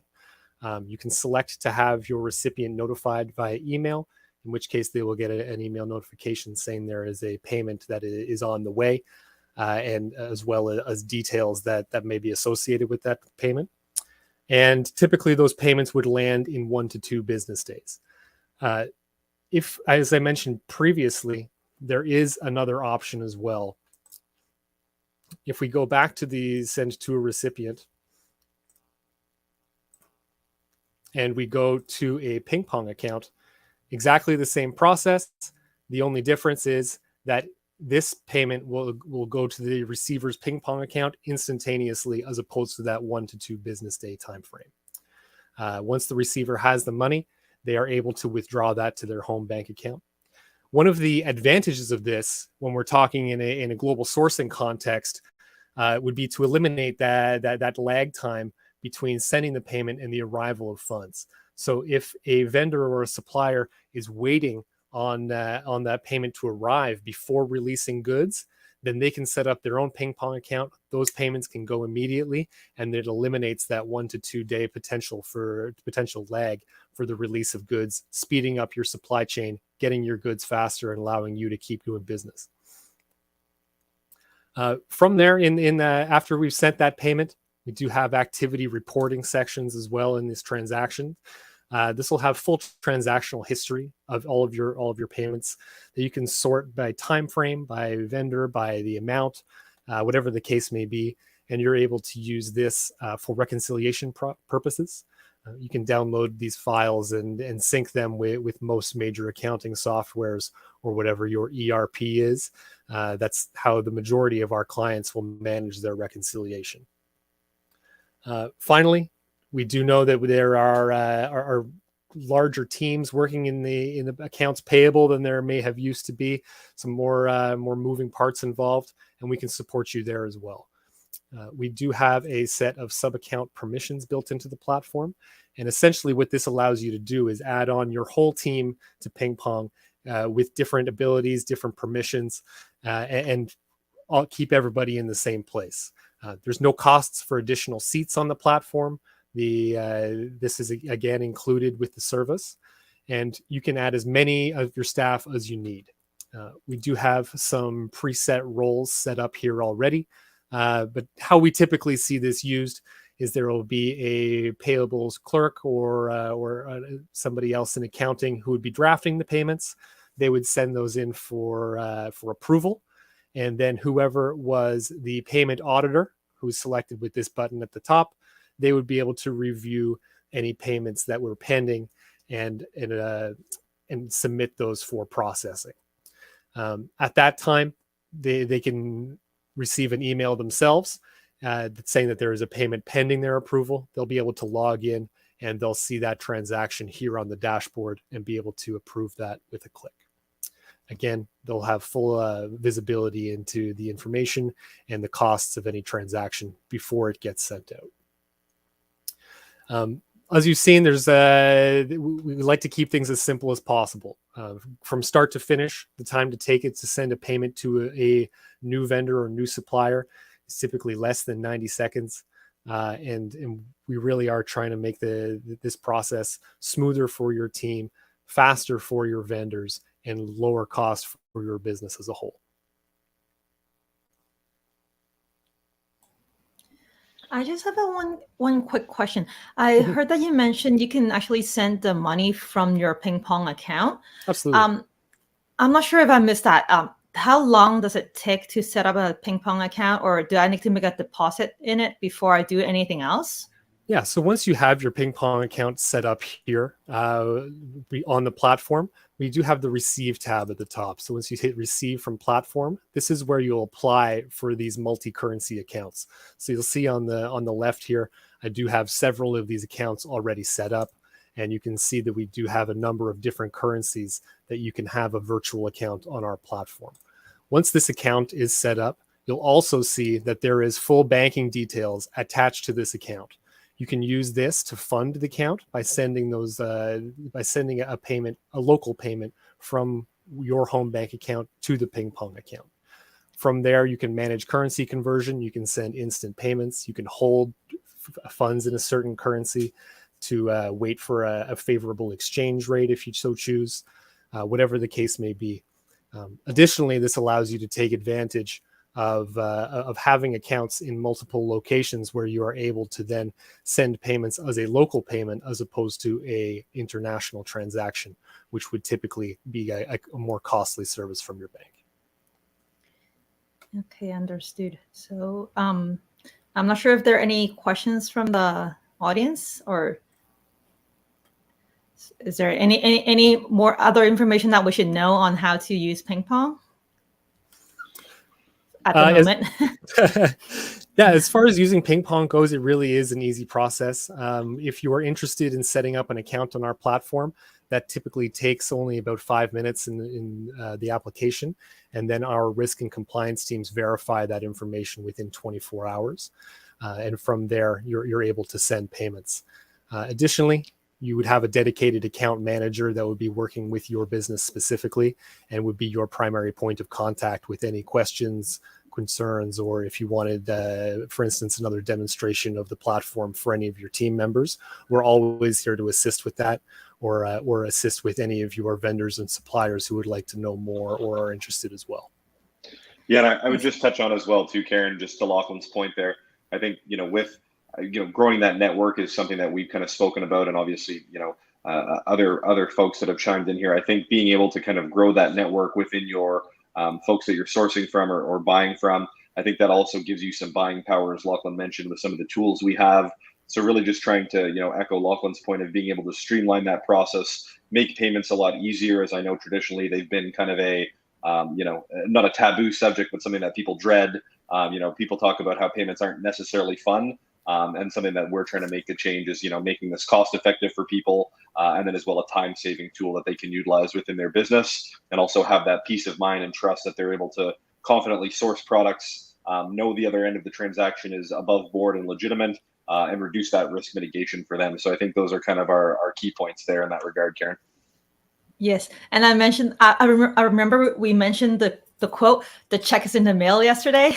Exactly. Yeah. In the old days, is always the check is in the mail, is on the way, it's getting there, etc., etc. People always have excuses on delayed payments. So if you use PingPong, then you can just get an instant payment and can track everything. So for the summit viewers, summit participants, you can actually visit bit.ly/GSVS-PingPong and then see how much you can actually save via the PingPong platform.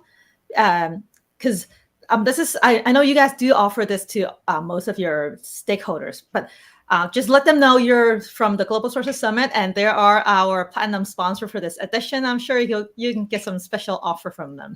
I was going to say, Karen, actually, just to touch on that quickly, if you reach out to Lachlan or myself, we would actually go ahead and extend kind of a 3-month time frame of free international U.S. payments. So U.S. dollar payments, that is. So Lachlan can share details on that, but we do have a special promotion specifically for the global source folks, Karen. So definitely we do have an offer and a promotion ready for those folks interested in learning more about that for their company. Let's save that special promotion for the Zoom call later today. Awesome. And yeah, because just a reminder for everyone, Michael and PingPong will be hosting a closed door discussion at 10 p.m. Hong Kong time today. And then that will be 10 a.m. if you're on the East Coast of the States, and then 3 p.m. if you're London time zone. and then they'll share the insights on navigating suppliers and sourcing challenges. And please break that special promotion to the audience. I've got another one for the roundtable too, Karen, an even better one. So that's where the real heavy hitters will come out. That will be great. Well, you can send me the details as well, and then we can send it to the registered participant after the event, so they can always get back to you after. Awesome. Will do, Karen. I appreciate the time again. Thank you for having us, and wish everybody a good day, night, and evening wherever you are. Yeah, thanks so much, you, gentlemen. Karen. Yeah. Bye-bye. Okay. Wow. First is how to earn more money, and then how to save more money. That is great. Okay, so up next, let's see. After some brilliant sharings, we will have, actually, we had many speakers talking about finding manufacturers from different countries of,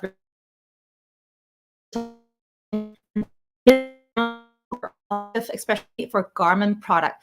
So up next, we'll have Chris Walker. Hi, Chris. Are you ready? I'm ready. Good morning. Great. Good morning. Chris is a sourcing consultant based in Ho Chi Minh City, and he can share his view on moving production to Vietnam to scale up. How are you? Good. I'm ready to go. Thank you for patiently waiting at the backstage. We had some very great sharing this morning and just couldn't stop. I was too fascinated and lost track of time.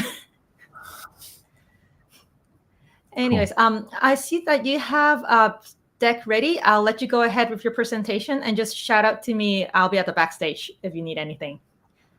Will you put the presentation up or do I do it? Yeah, I'm putting it up right now. Okay, it's super. up now.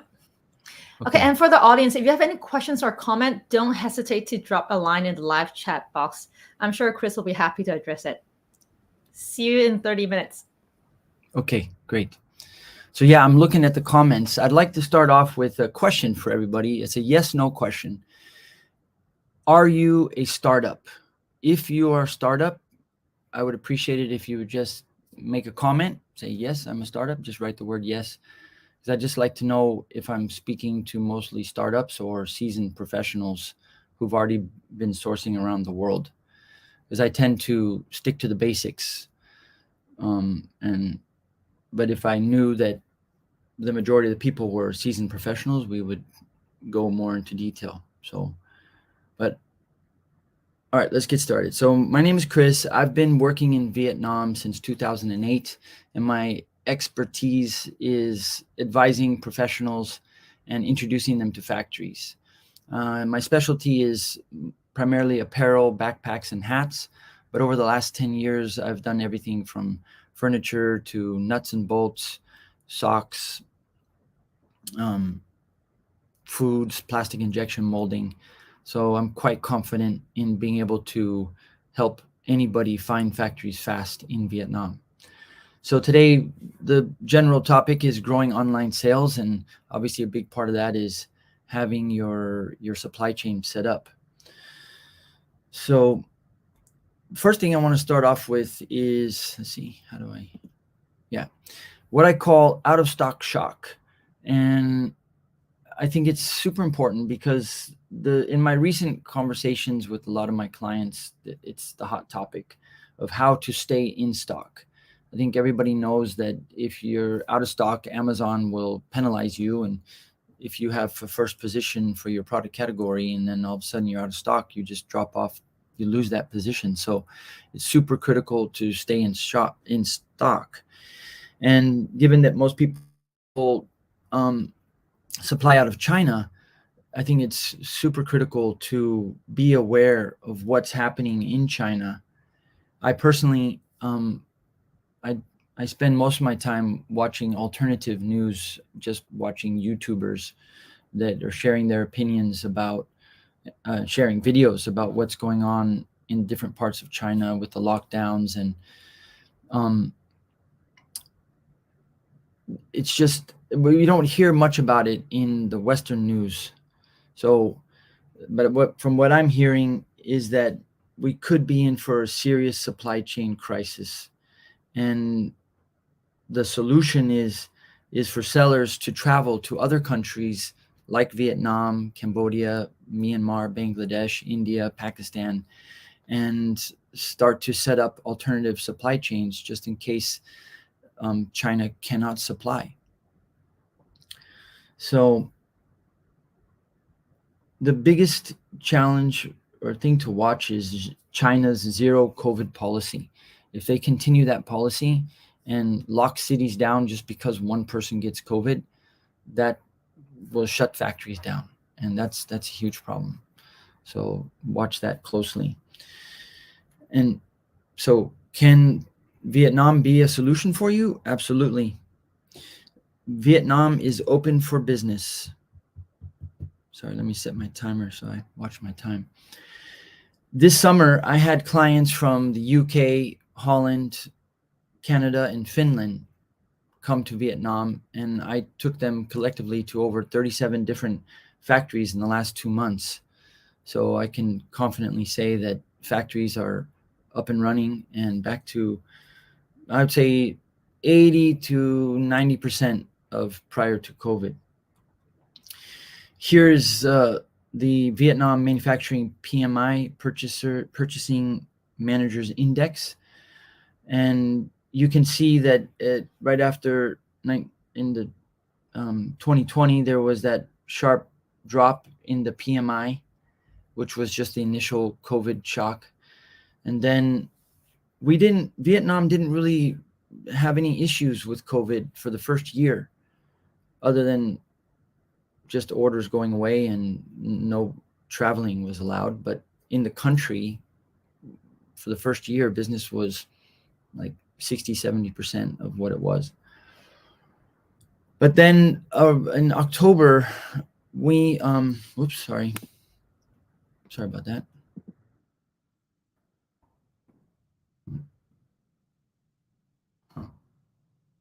Sorry, I've got the wrong presentation. Oh well, I'm sorry.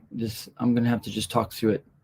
But there's something called the PMI index, and right now the PMI index has gotten back to pre-COVID levels. There was a key finding by an IHS market study group, and the three things that they found in the beginning of this year that Vietnam is struggling with, sorry, go back to this one, is that, well, the good thing is that the output and new orders are rising. As I explained, the PMI index has increased, which is a good thing. Basically, Vietnam is the first place that buyers like to go, just because Vietnam has such a good reputation and it's relatively close to China. And it just has a history of being able to produce. But the rate of job creation has not gotten back to the level it was at prior to COVID. And basically what it means is that the workers have not come back after COVID back to 100%. So a lot of the workers that were migrant workers that were working, say, in Ho Chi Minh City, but their hometown was maybe 2, 3, 4, 5 hours away, during COVID, they just got scared and they left because they weren't getting paid or there just was no work. So they went back to the countryside. And some of them have just stayed. They haven't all come back to the manufacturing centers. So factories are struggling to get workers. And also, because Vietnam is developing, there's a lot of alternative jobs like working at hotels. The service industry in Vietnam has taken off: restaurants, hotels, tourism. So the workers have alternatives. They don't have to go back to the factories. So either they stayed home and continued to help mom and dad work on the farm and make a living there, or they got other jobs. And then there's those that came back to the factories. So we're still waiting or hoping that the human resource factor will improve in Vietnam. The third thing that the market study suggested was that there's ongoing issues with raw material supplies, which has always been Vietnam's Achilles heel. When it comes to apparel, 60% of the raw materials, i.e. the fabric, trims, and accessories, are coming from China. So if China is locked down because of zero COVID policies, it's challenging to get the raw materials from from China to Vietnam. There's been a big push over the last couple of years to increase domestic production of fabric trims and accessories, but those factories are full, like 80-90% booked 6 months out. So to get in and get that extra 10 or 20% of capacity that they have available, you have to buy it at a premium price. So it's still cheaper to source fabric out of China, even if you find a local supplier. Okay, so let's see, Vietnam strengths. That Vietnam is friendly and professional. It's safe to travel here. Many people speak English. Most of the factories that I work with, the owners speak English, and then the first level merchandisers that you would work with speak English well, or at least they can communicate via Skype and WhatsApp and chat, Viber. I feel that the government is very pro-business. The middle class here is very strong because the government has established laws that make it easy to start a business and to operate. The workmanship and quality is good. Just the nature of the Vietnamese people, they're quite focused and they like to learn, and they are very proud of the work that they do. It's easy to travel around Vietnam, and to me, the most important is the stable social and economic system. When you compare to like Cambodia, Myanmar, Laos, Bangladesh, Vietnam has a very stable social and economic system. And it's just a very pleasant place to visit and live. Okay, Vietnam's weaknesses is limited capacity. The population ratio of China to Vietnam is 15-1. So for every 15 Chinese people, there's only one Vietnamese. And I always say for every 5 factories in China, there's only one factory in Vietnam. So it's a supplier's market. There's more people looking for capacity than there are factories to be able to process those orders. Then there's limited production of raw materials. As I mentioned earlier, you can get raw materials like leather. Down for ducks or alligator leather is made in Vietnam, but there's no raw cotton. There's very little polyester manufacturing. So most of the raw materials you have to get from other countries. And Vietnam, basically because they're at the beginning of their manufacturing curve and their limited capacity, they prefer bigger orders just because there's enough big orders out there for them to get. So they rather focus their energy on accepting bigger quantity orders than to do small quantity orders. And they also like to do simple products, basic t-shirts, because it's just easier and there's more money in it to make a basic t-shirt than to make a complicated ski jacket. Recently, there's been a shakeup in the government with the immigration offices, just basically a purge of corrupt government officials, which has made it really difficult to get work permits. So if you come here, you have to get a visa, and it's best just to get a tourist visa and come for 2 or 3 weeks to visit factories. But if you really want to set yourself up, I recommend starting your own company here. It'll cost you like $2,000 to $3,000. But once you have your own company set up here, you can then get a visa, which is associated with the company. So if you're willing to pay, you can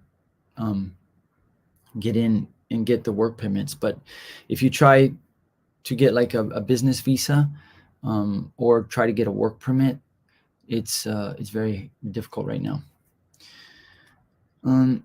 Next is this concept of red carpet reversal. So 1 in 5 clients that I have, they've got 10, 20 years experience in China, and they expect to get the same freebies that China offers. Things like getting samples for free, getting the Chinese, they might pay for the shipping of the samples. China can turn quotes around in 24 hours. China basically rolls out the red carpet for existing customers. Of course, that's a relative generalization. You know, not all Chinese factories have amazing customer service, but relatively speaking, I've been attending the Sourcing at Magic trade show for the last 10 years.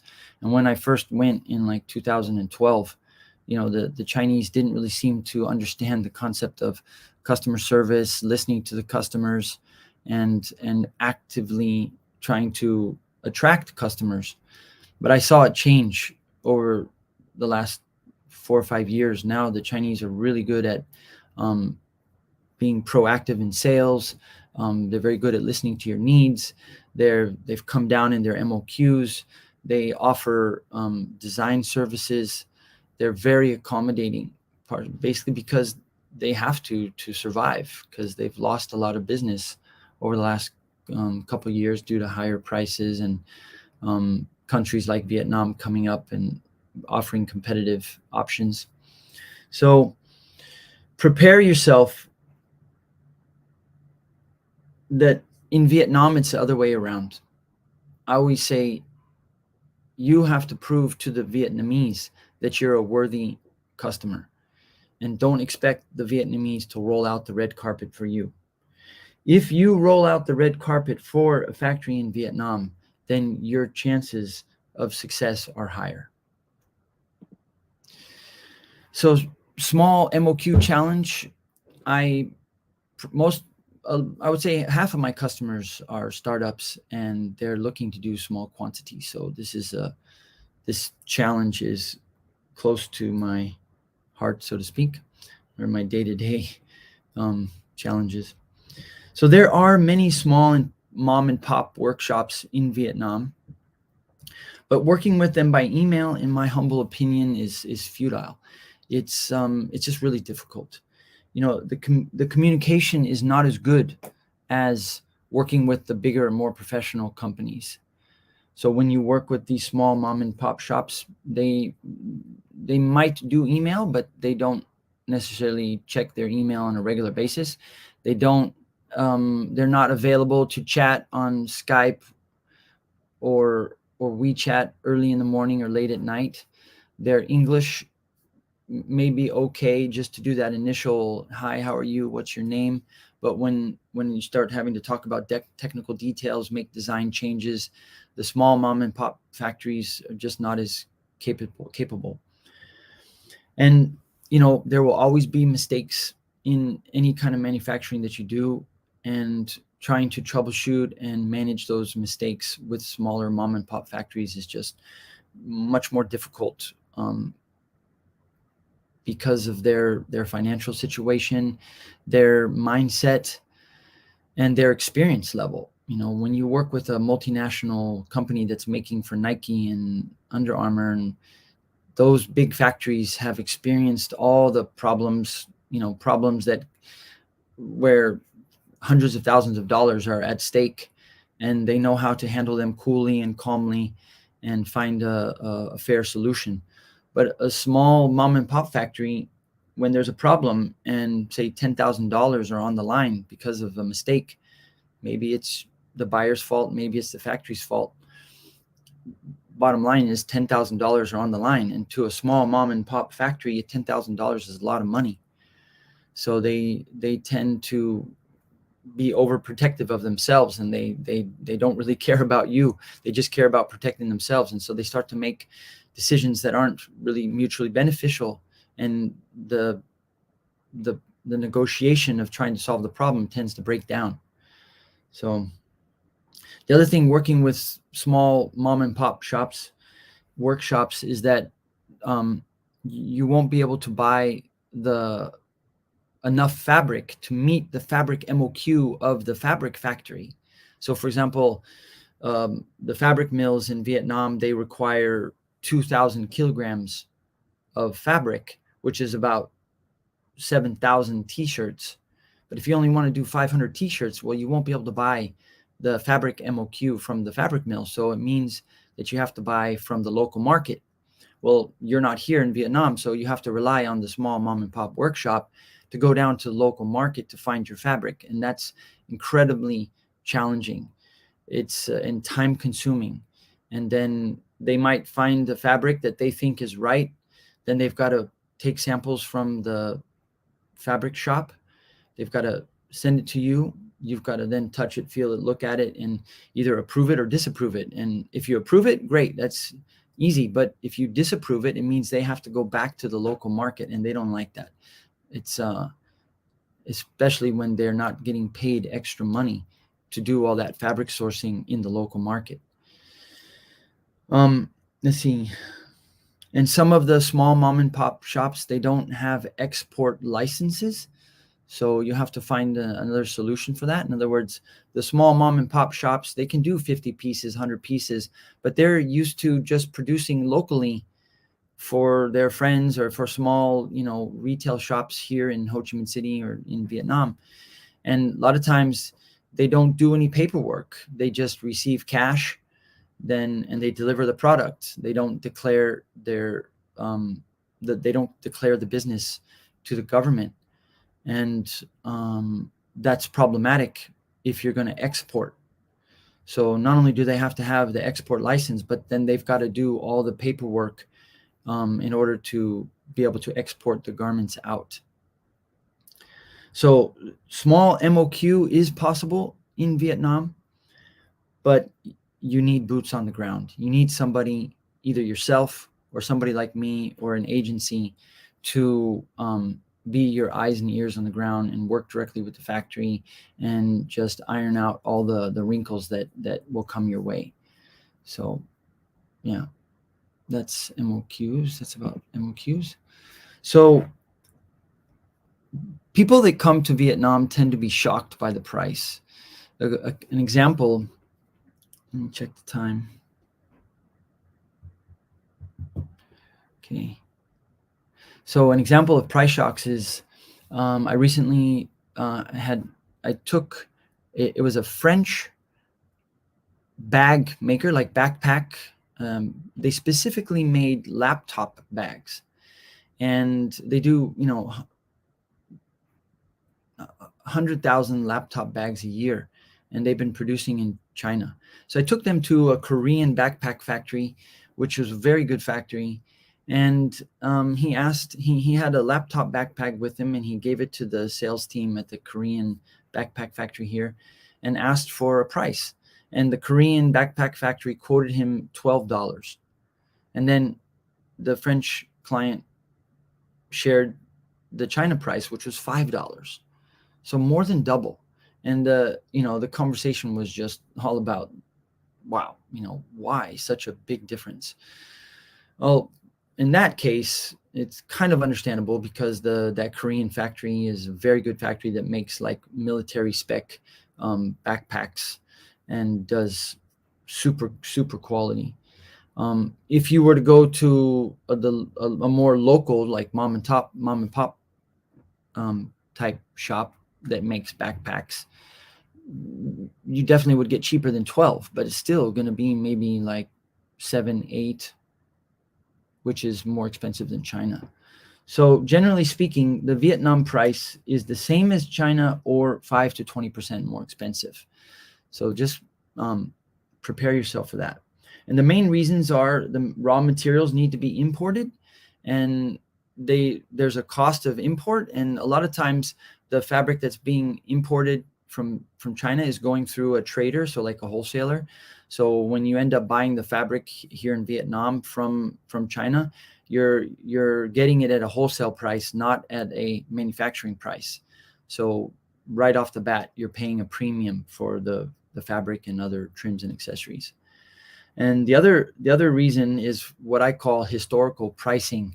So the Vietnamese, they tend to give you a price quote based on historical pricing. So if last year they made a similar t-shirt that you're showing them for $6, they'll tell you the price is $6. They Vietnam, not, I mean, the majority of factories in Vietnam just are not at a point yet where they can know the price down to every single element or line item in the cost breakdown and really get the price where it needs to be. Because factories in Vietnam on average make between 5 to 20% margin profit per item. So once you take out the profit element, everything else should just be straightforward. You know, the fabric costs this, the button costs that. But the thing is that the Vietnamese, they just haven't got to that point yet where they really break the price down that carefully. And so they just give you prices based on what they produced in the past and what customers accepted in the past. So they figure, well, if last year I was able to sell this t-shirt for $6, that must be the market price. So I'll offer it for $6, but you're getting it for $5.12 out of China. So then it's a matter of like, okay, well, what's going on here? And, you know, how can we work together to get the price down? And that's exactly what you got to do. Is you got to work with them. You got to maybe educate them, share with them the cost breakdown from China, and do some of the homework yourself. You know, get costings for every single line item in the bill of materials in your tech pack. So be prepared for a price shock. Travel costs. So it's relatively cheap to travel in Vietnam, and like flights range from $50 to $100 one way. So you can fly from Ho Chi Minh City up to Hanoi. It takes a 2-hour flight, and prices will be between $50 to $100. You can take the train from Ho Chi Minh City to Hanoi. It costs $60. They have nice, 2-star sleeper cars. So it's an option. I like to do that with my kids. They have buses, which I don't really recommend, but that's an option if you're a tough traveler. But then you can rent a car for a day, and it's around $80 a day, and it's usually like a 7-seater, and it includes the driver. And if you stay overnight, they might charge you a little bit extra for the driver to put himself up in a hotel somewhere. But Western standard hotels, which there are many, range between $60 and up. And it's quite easy to find nice hotels, at least in the cities. Once you go out into the countryside, it's a bit more challenging. But every major city in Vietnam has at least one Western style hotel, which is clean and comfortable. So that's it. Again, my name is Chris. I'm based here in Ho Chi Minh City, and I am not a traditional agent in that people pay me in advance to give them advice. I offer consulting. I listen to their needs, their challenges, and I give them my 2 cents. And then I try to introduce them to people within my network, whether it be factories or people that can help with setting up companies, people that can help with getting business visas, logistics companies, just doing market research. That's what I do. If anybody has any questions, we've got a few minutes. You can post it in the comments. Or yeah, actually, I have a question for you. I understood from your presentation that the factories in Vietnam might have a limited scale, but how they might not be able to produce a whole container filled with stuff. But what's the average shipping cost for one container from Vietnam to, say, the East Coast or West Coast of the States? That's a good question. Do you have that? Yeah, well, I haven't. I'd have to go check because, well, as you know, the rate's changing every day. But what I do know is it's easy to find. Just Google it, and there's a lot of charts and stuff. But before the COVID, it was like $800, I think, for a 40-foot container. But now I think it's up to like 2,000. So still not that bad compared to China. Yeah, because this morning or yesterday, someone mentioned it's fallen. The price has fallen from China, but it's still around $8,000 recently. So it's still quite a lot compared to Vietnam. And Yeah, don't quote me on that. So, but certainly a little bit cheaper than China, mainly because the ports in Vietnam are not locked down. So it makes sense that the price in China would be super high just because some of the major ports are literally in lockdown. But in Vietnam, I can say that the ports are, things are moving, and we're not restricted by COVID lockdowns. That's good. That's good. And understand it's really important to have someone on the ground in Vietnam to do all the sourcing and liaison with the local people, such as you, to handle all the businesses. Actually, if you like to what Chris' company can help you with, or what he can help you with when sourcing from Vietnam, please visit VietnamInsider.net. That's shown on screen right now. Because it seems people are not really active in the live chat today because they're on the road. Everything's back to normal out there. There are a couple of shows happening in Australia this week, and then upcoming in Germany and in Vegas. So I guess they're just gonna watch the replay. Too bad they're gonna miss the chance of interacting with you. But for those who are interested in sourcing from Vietnam and want to learn more, before taking further action, Chris will actually be hosting a deep dive workshop with global sources on November 28th to 29th in US and Europe time. So you guys should join, because he will talk about the pros and cons for sourcing from nearby countries, and will also bring in experts from the legal and logistic fields to explain any possible hurdles, along with e-clinics to help you overcome them. Because from your presentation just now, there is quite a lot of things to look out for in Vietnam, because it might not be as mature as China. So Vietnam is a really good alternative for sourcing, but you'll need to have the experts' knowledge to do the business properly and not lose any money or get trapped anywhere.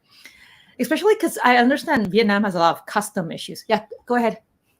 Well, exactly. I just want to, the one word is change. It's all about handling and managing change. If you're just doing a keychain, a very simple keychain, and you have a sample and you just send it to the Vietnamese keychain manufacturer and you say, reproduce that, they can do it, and you can manage all that by email. The problems happen when you want to make modifications to the product, and there's a little bit of design and development and a sampling process and approval. That's where the problems happen. So yeah, if you're just copying, then you can work directly with Vietnam by email. But if you're making changes to your products, then you need boots on the ground. Yeah. And for summit participants that are watching now or watching our replay, do visit bit.ly/GSViet workshop ASAP, because you'll have a super early bird until end of October, which is just $9.90. That's nothing compared to the business that you can do and from the knowledge you'll learn from Chris. This is like a special offer because first of all, we do see that people are shifting and we don't want people to be stuck anywhere. And Chris is an expert in this area. So do take this opportunity to learn from him. And he'll update you guys every now and then in the Telegram group or in the upcoming newsletters that we'll be sharing. So don't forget to get your seat. I assume it will be limited seats because a workshop, and we want people to interact with you while participating. So do and get your seat ASAP. And I guess that's it for now. Anything else? No, thank you. Okay, thank you very much, Chris. So I'll get back to you next week and we'll talk more about the Vietnam workshop. Excellent. I'm looking forward to it. Okay, see you. Bye-bye. Okay, up next, we have an energetic bunny. We have Crystal, the CEO of Amazon Seller Society. Hi, Crystal. Good morning. Hello. Hi, Karen. Good morning. Hi, everyone who's watching us live. I hope I don't have a lot of echo. Can you hear me well? Yeah, you're clear, perfect, loud and clear. Perfect. I'm having just a little bit of a technical difficulty with my laptop, but fantastic. Well, hello. Where are you now? I'm in Dubai. Oh, you're back in Dubai, because I Yes. recall you were traveling. Yes, but I'm back. Okay, that's good. Where were you just now?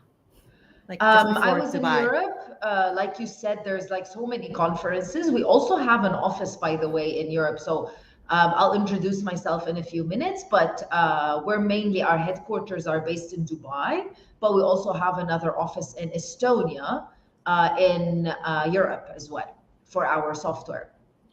So I travel back Oh, and forth. nice. So happy for you guys that you can travel. We will have our physical show next month, but we still have a little quarantine and medical surveillance in Hong Kong, and hopefully everything will ease off in November. So maybe I can come and visit you in November.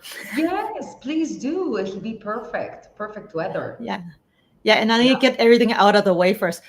Now is the summit, and in October I'll do we'll have a conference at the October show as well, and then just now we'll have the workshop for Vietnam in November. So Yeah. I'll have to get all this out of the way, and then I'll be free as a bird.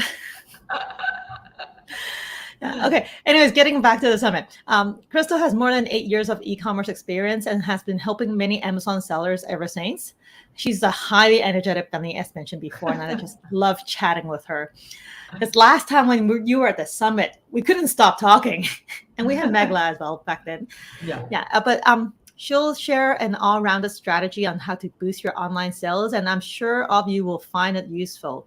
So I'll pass the screen to you. Let me pull your slides up, and you can do the rest. I'll be at the backstage. Yes.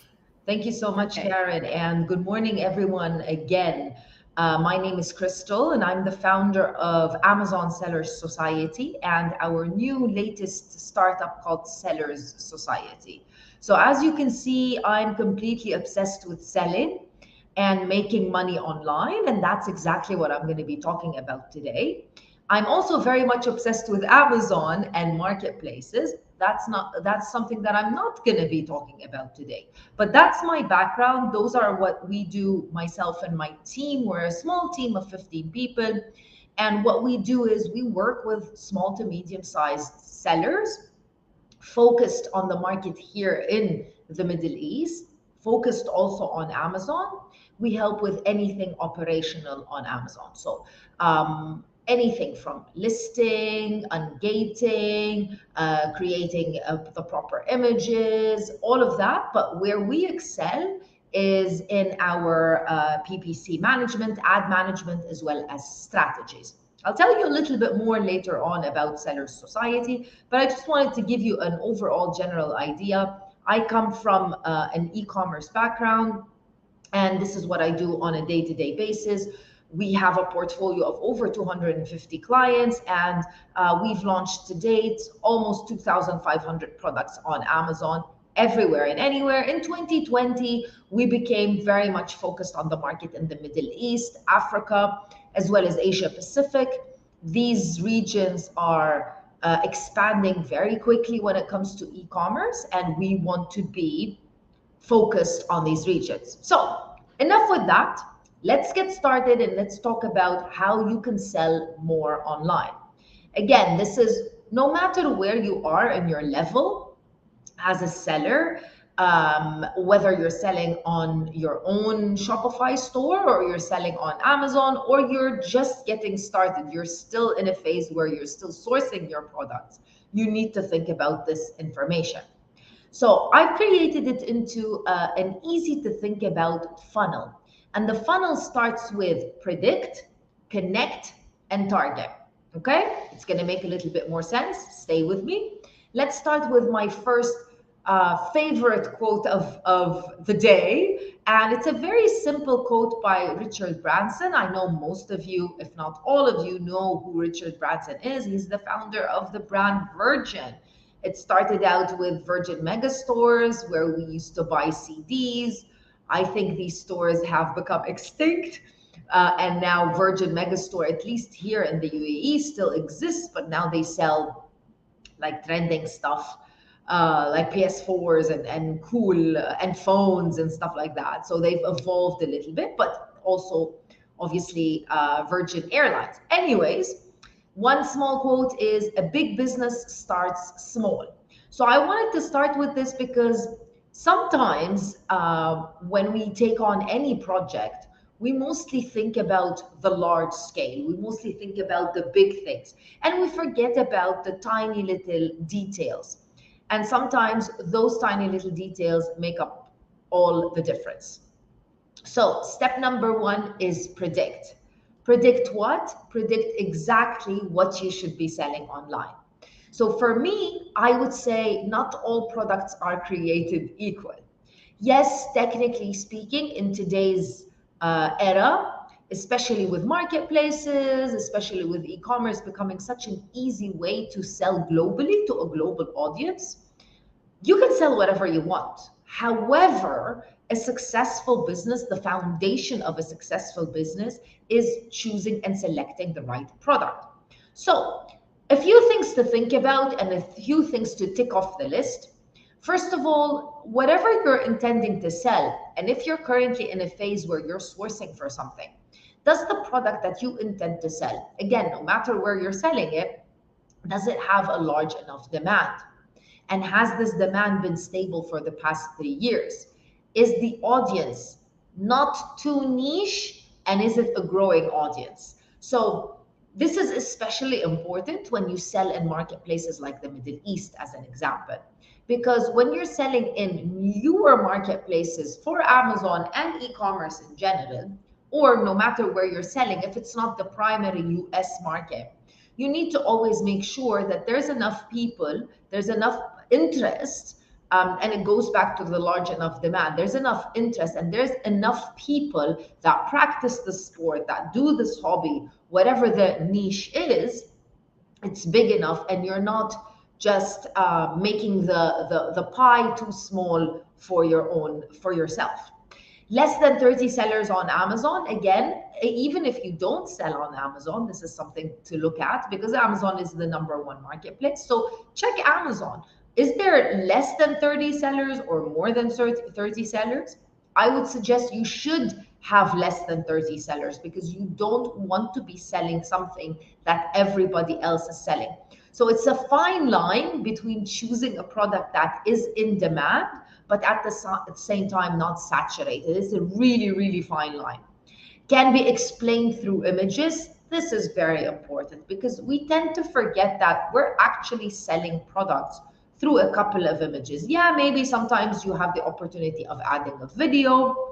Maybe you can create some content on social, even if you don't want to add videos to your website or even on to Amazon. But still, at the end of the day, it's mostly explaining the product through images. That's why the more complicated the product, the more complicated it is to explain it. And remember, a confused mind never buys. I'm not sure if this has ever happened to you. If you are confused, if things aren't clear, you're not going to purchase the product, and it's this, and that's why it needs to be very simple and an everyday product that you can explain through images. Does not go in or on the body. I'll explain to you why that is. Because, well, it becomes really complicated when it comes to all of the documentation that you need in order to ship, to manufacture, especially when you're selling on a marketplace like Amazon. If you are going to sell on a marketplace, any product that goes in your body, on your body, such as a moisturizer, for example, becomes really complicated for you to sell. And if the product is listed on Amazon, which it should be, because everything is available on Amazon, it should have, the majority of products should have less than 100 reviews, and the ratings should be 4.0 and above. This is to signify that the product is not saturated and there is enough demand, but again, not a lot of competition, because that's the sweet spot. Even if you're not selling on Amazon, you need to consider this, because even if you might think, well, there are a lot of sellers on Amazon, but I'm going to be selling on my own website. Now you're competing with the sellers on Amazon, so now it's even harder. So an idea of what you can do, you can use tools. This is just a snippet of a tool called Helium 10. There are a lot of tools that you can use in order to find, and these tools operate on Amazon, of course, and they give you an idea of a product. We use them to do what is known as product research. So they give you an idea of the demand, especially what we call search volume. So what is the search volume for that particular product? Because again, we're looking for products that people want to purchase, and we want to ensure that they tick all the boxes. Another thing that I would highly recommend to use would be Google Trends, because Google Trends, as you can see here, we looked for kitchen storage containers. Now we're looking for kitchen storage containers. We're looking worldwide, and we're looking over the past 5 years. And as you can see the full graph, and you can see this is something that you want to see. You want to see consistent demand over a long period of time. I said at least 3 years of stability. This is what 3 years of stability kind of looks like, as opposed to something like this. You don't want to see this. This is a trending product. Unless you intend to sell a trending product, you need to be aware that trending products are really tough to sell, because they're here one day and they're gone the next. So of course, this is a business model in and of itself, and if you want to do it, it'll be great. But if you don't, you need to be aware of it. As an example, why do you think I have this, like, where T-shirts have an X, and a vitamin C serum, even though it's going to make you look glowy and beautiful, also is not a product that you want to sell, and something as simple as this water bottle organizer would be something perfect to sell. Let me go through it. So vitamin C serum, again, you're taking on a lot of liability when you want to sell something like this, even though it has a lot of demand. But when you're doing private label, you want to try to avoid products that come that you use on your skin or in your body, because it is going to be a very high liability, and you're going to require a lot of additional documentation.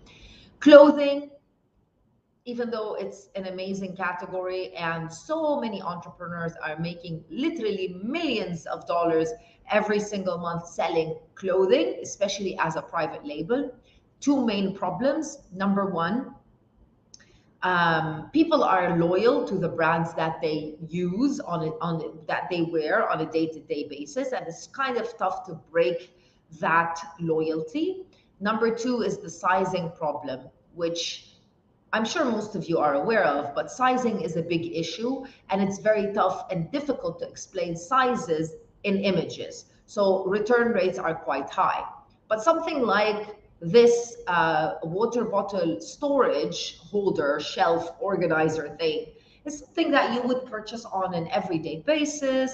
It has no problem other than being a little bit bulky, but it has no issue whereby people are only going to purchase it, during the holidays, and they're not going to purchase it in July, as an example. This is an everyday product. You want to ensure a part of selling successfully and making money online is, well, selling the right product. That's why it's top of funnel. Second step is I attribute my success to this. I never gave or took any excuses. Florence Nightingale. Second step is connect. And it's once you have predicted the trend and predicted the product that you want to sell, now you want to sell it. Now you want to connect to your audience. This is where I want to introduce to you these two wonderful people, Renee Mauborge and W. Kim Chan, both of which were professors of mine, because I studied a strategy called Blue Ocean Strategy, which is a business strategy. Even though it's called Blue Ocean, it's a business strategy. I went to INSEAD University in France, where I specialized in this strategy. These two lovely humans are professors of INSEAD, and they created this business strategy called Blue Ocean Strategy. This is their latest book, Blue Ocean Shift. If you're into your strategy, if you're into business, I would highly, highly recommend to purchase this book. I'm sure you've heard about Blue Ocean Strategy. Maybe somehow you came across it, or maybe you've dived a little bit deeper into it. The idea behind Blue Ocean Strategy is, well, in its perfect form, is creating a blue ocean market where nobody's competing with you, whereas selling the same exact product in a red ocean where everybody else is competing. That's its perfect form. Of course, when you sell products online, you don't have to take it all the way to basically creating a product. You don't need to create a product. You can just think about how you can position it in a blue ocean. To do so, you need to understand who you're selling your product to.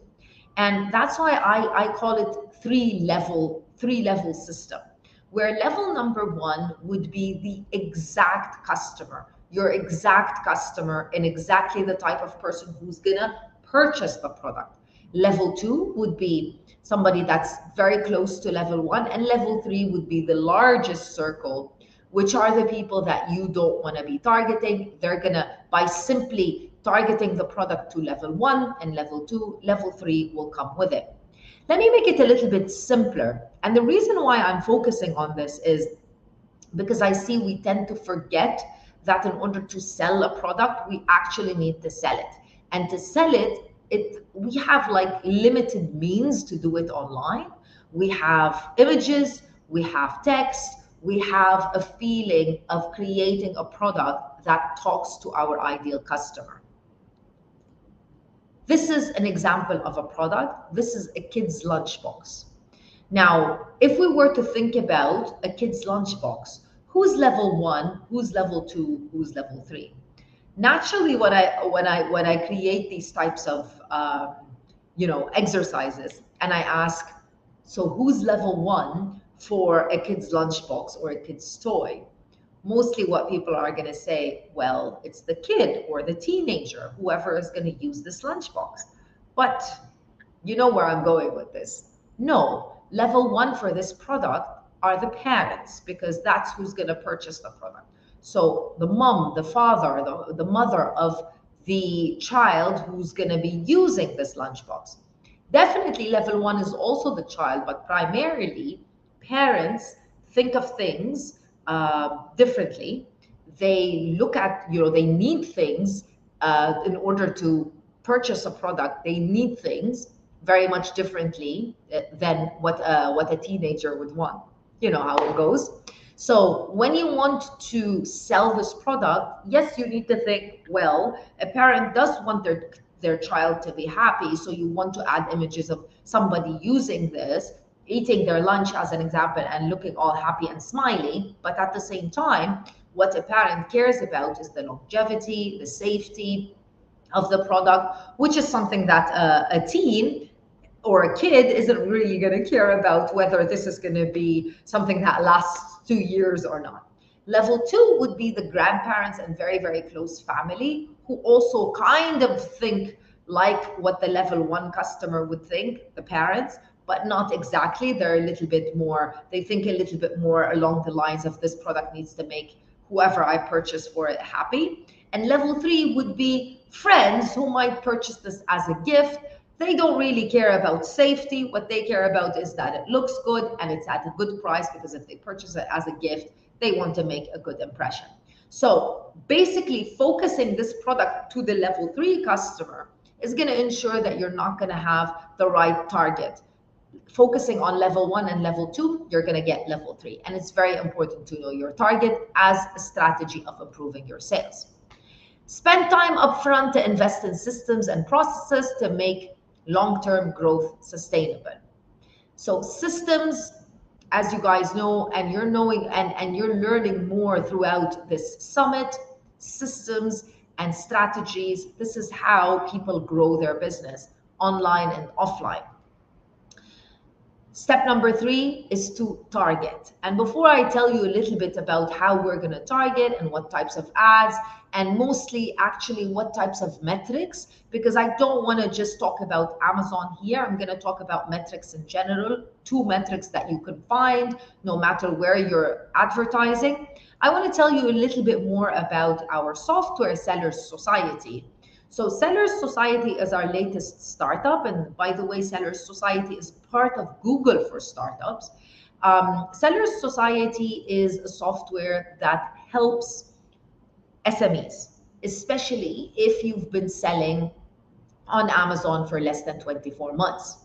So we see one of the toughest things for Amazon sellers is cash flow. Number 2 is predicting exactly how much money they're making. There's so many variables to look at when you're selling online, By the way, Sellers Society operates on all of Amazon's marketplaces as well as Shopify.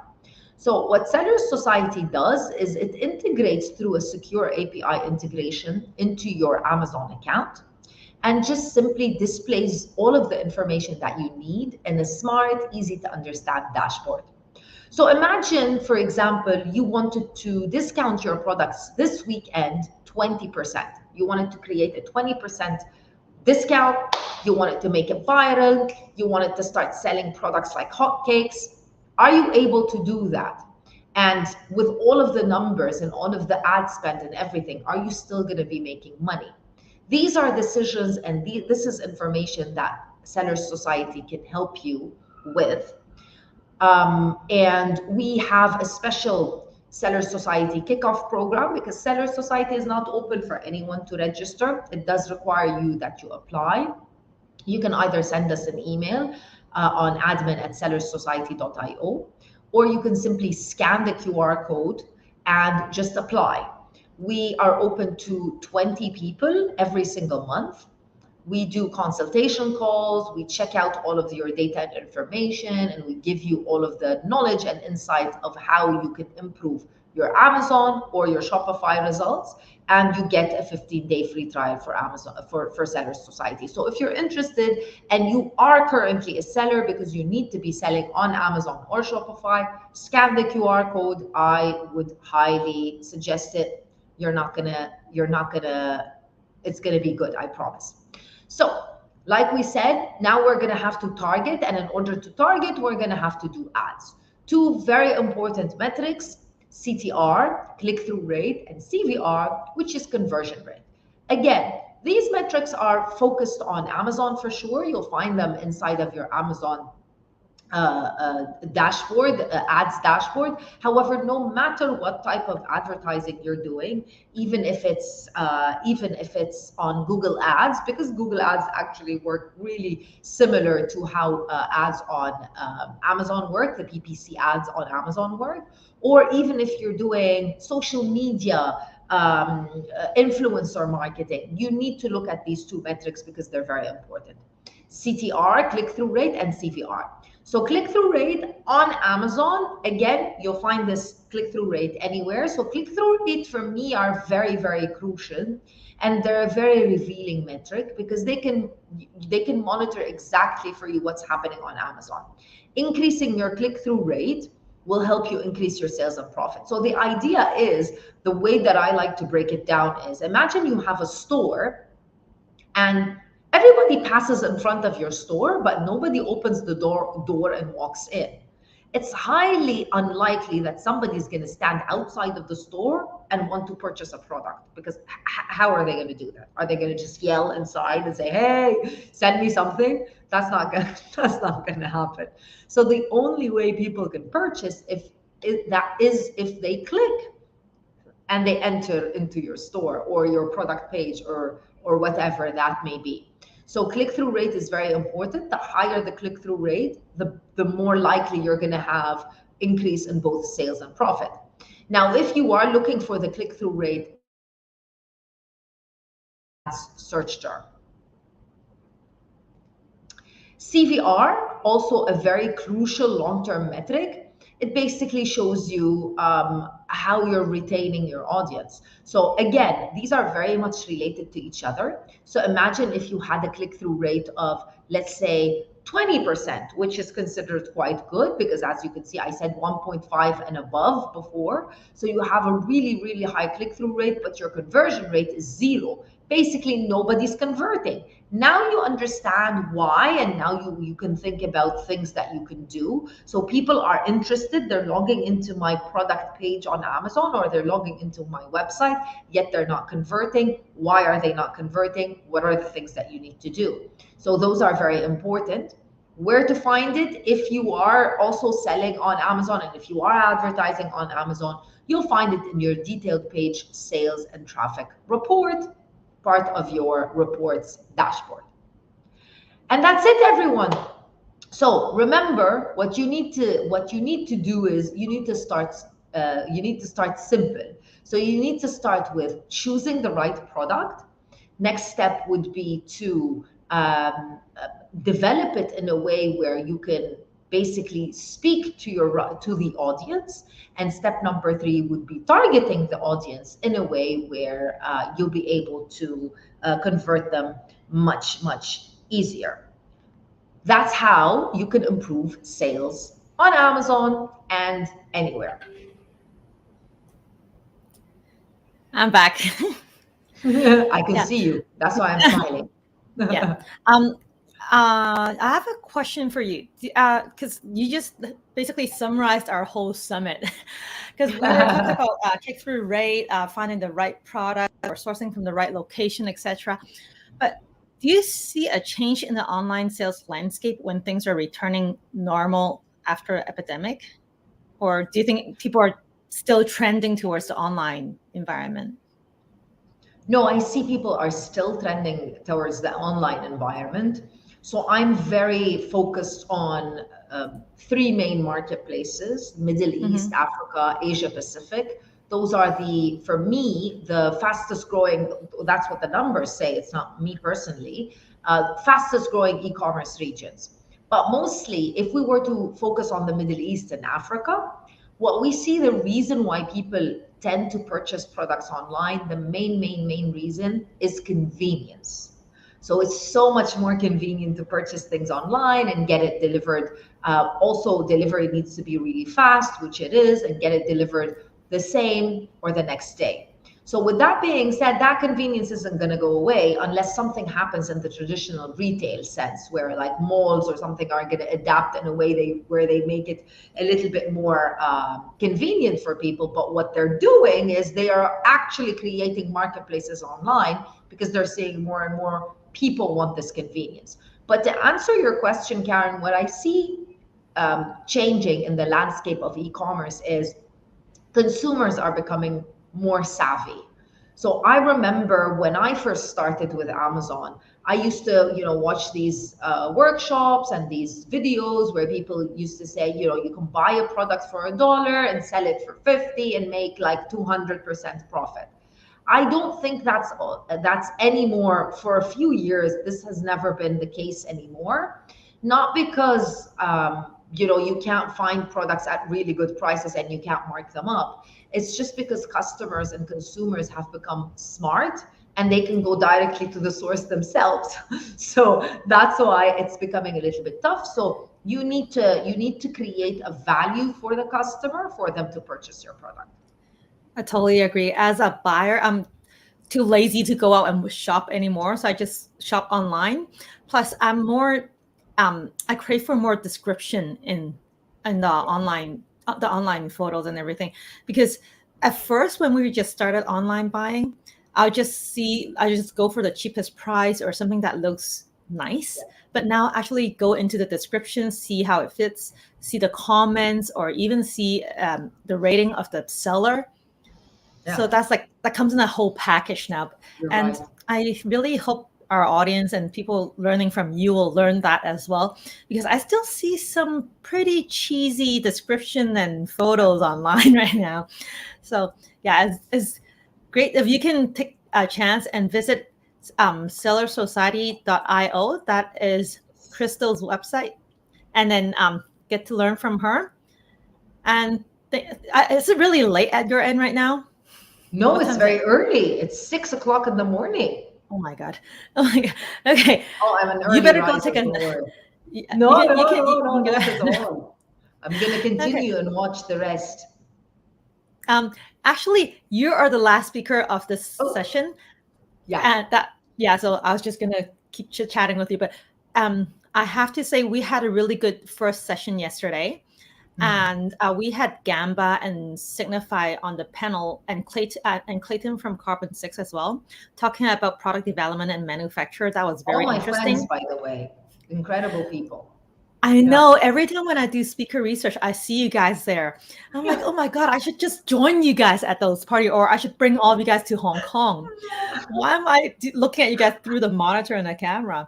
So, and we had Chris Rawlings earlier in this session, and I promised him that I'll bring him to Hong Kong for 2023 exhibition that Global Source is going to host. So, and you're on the list as well.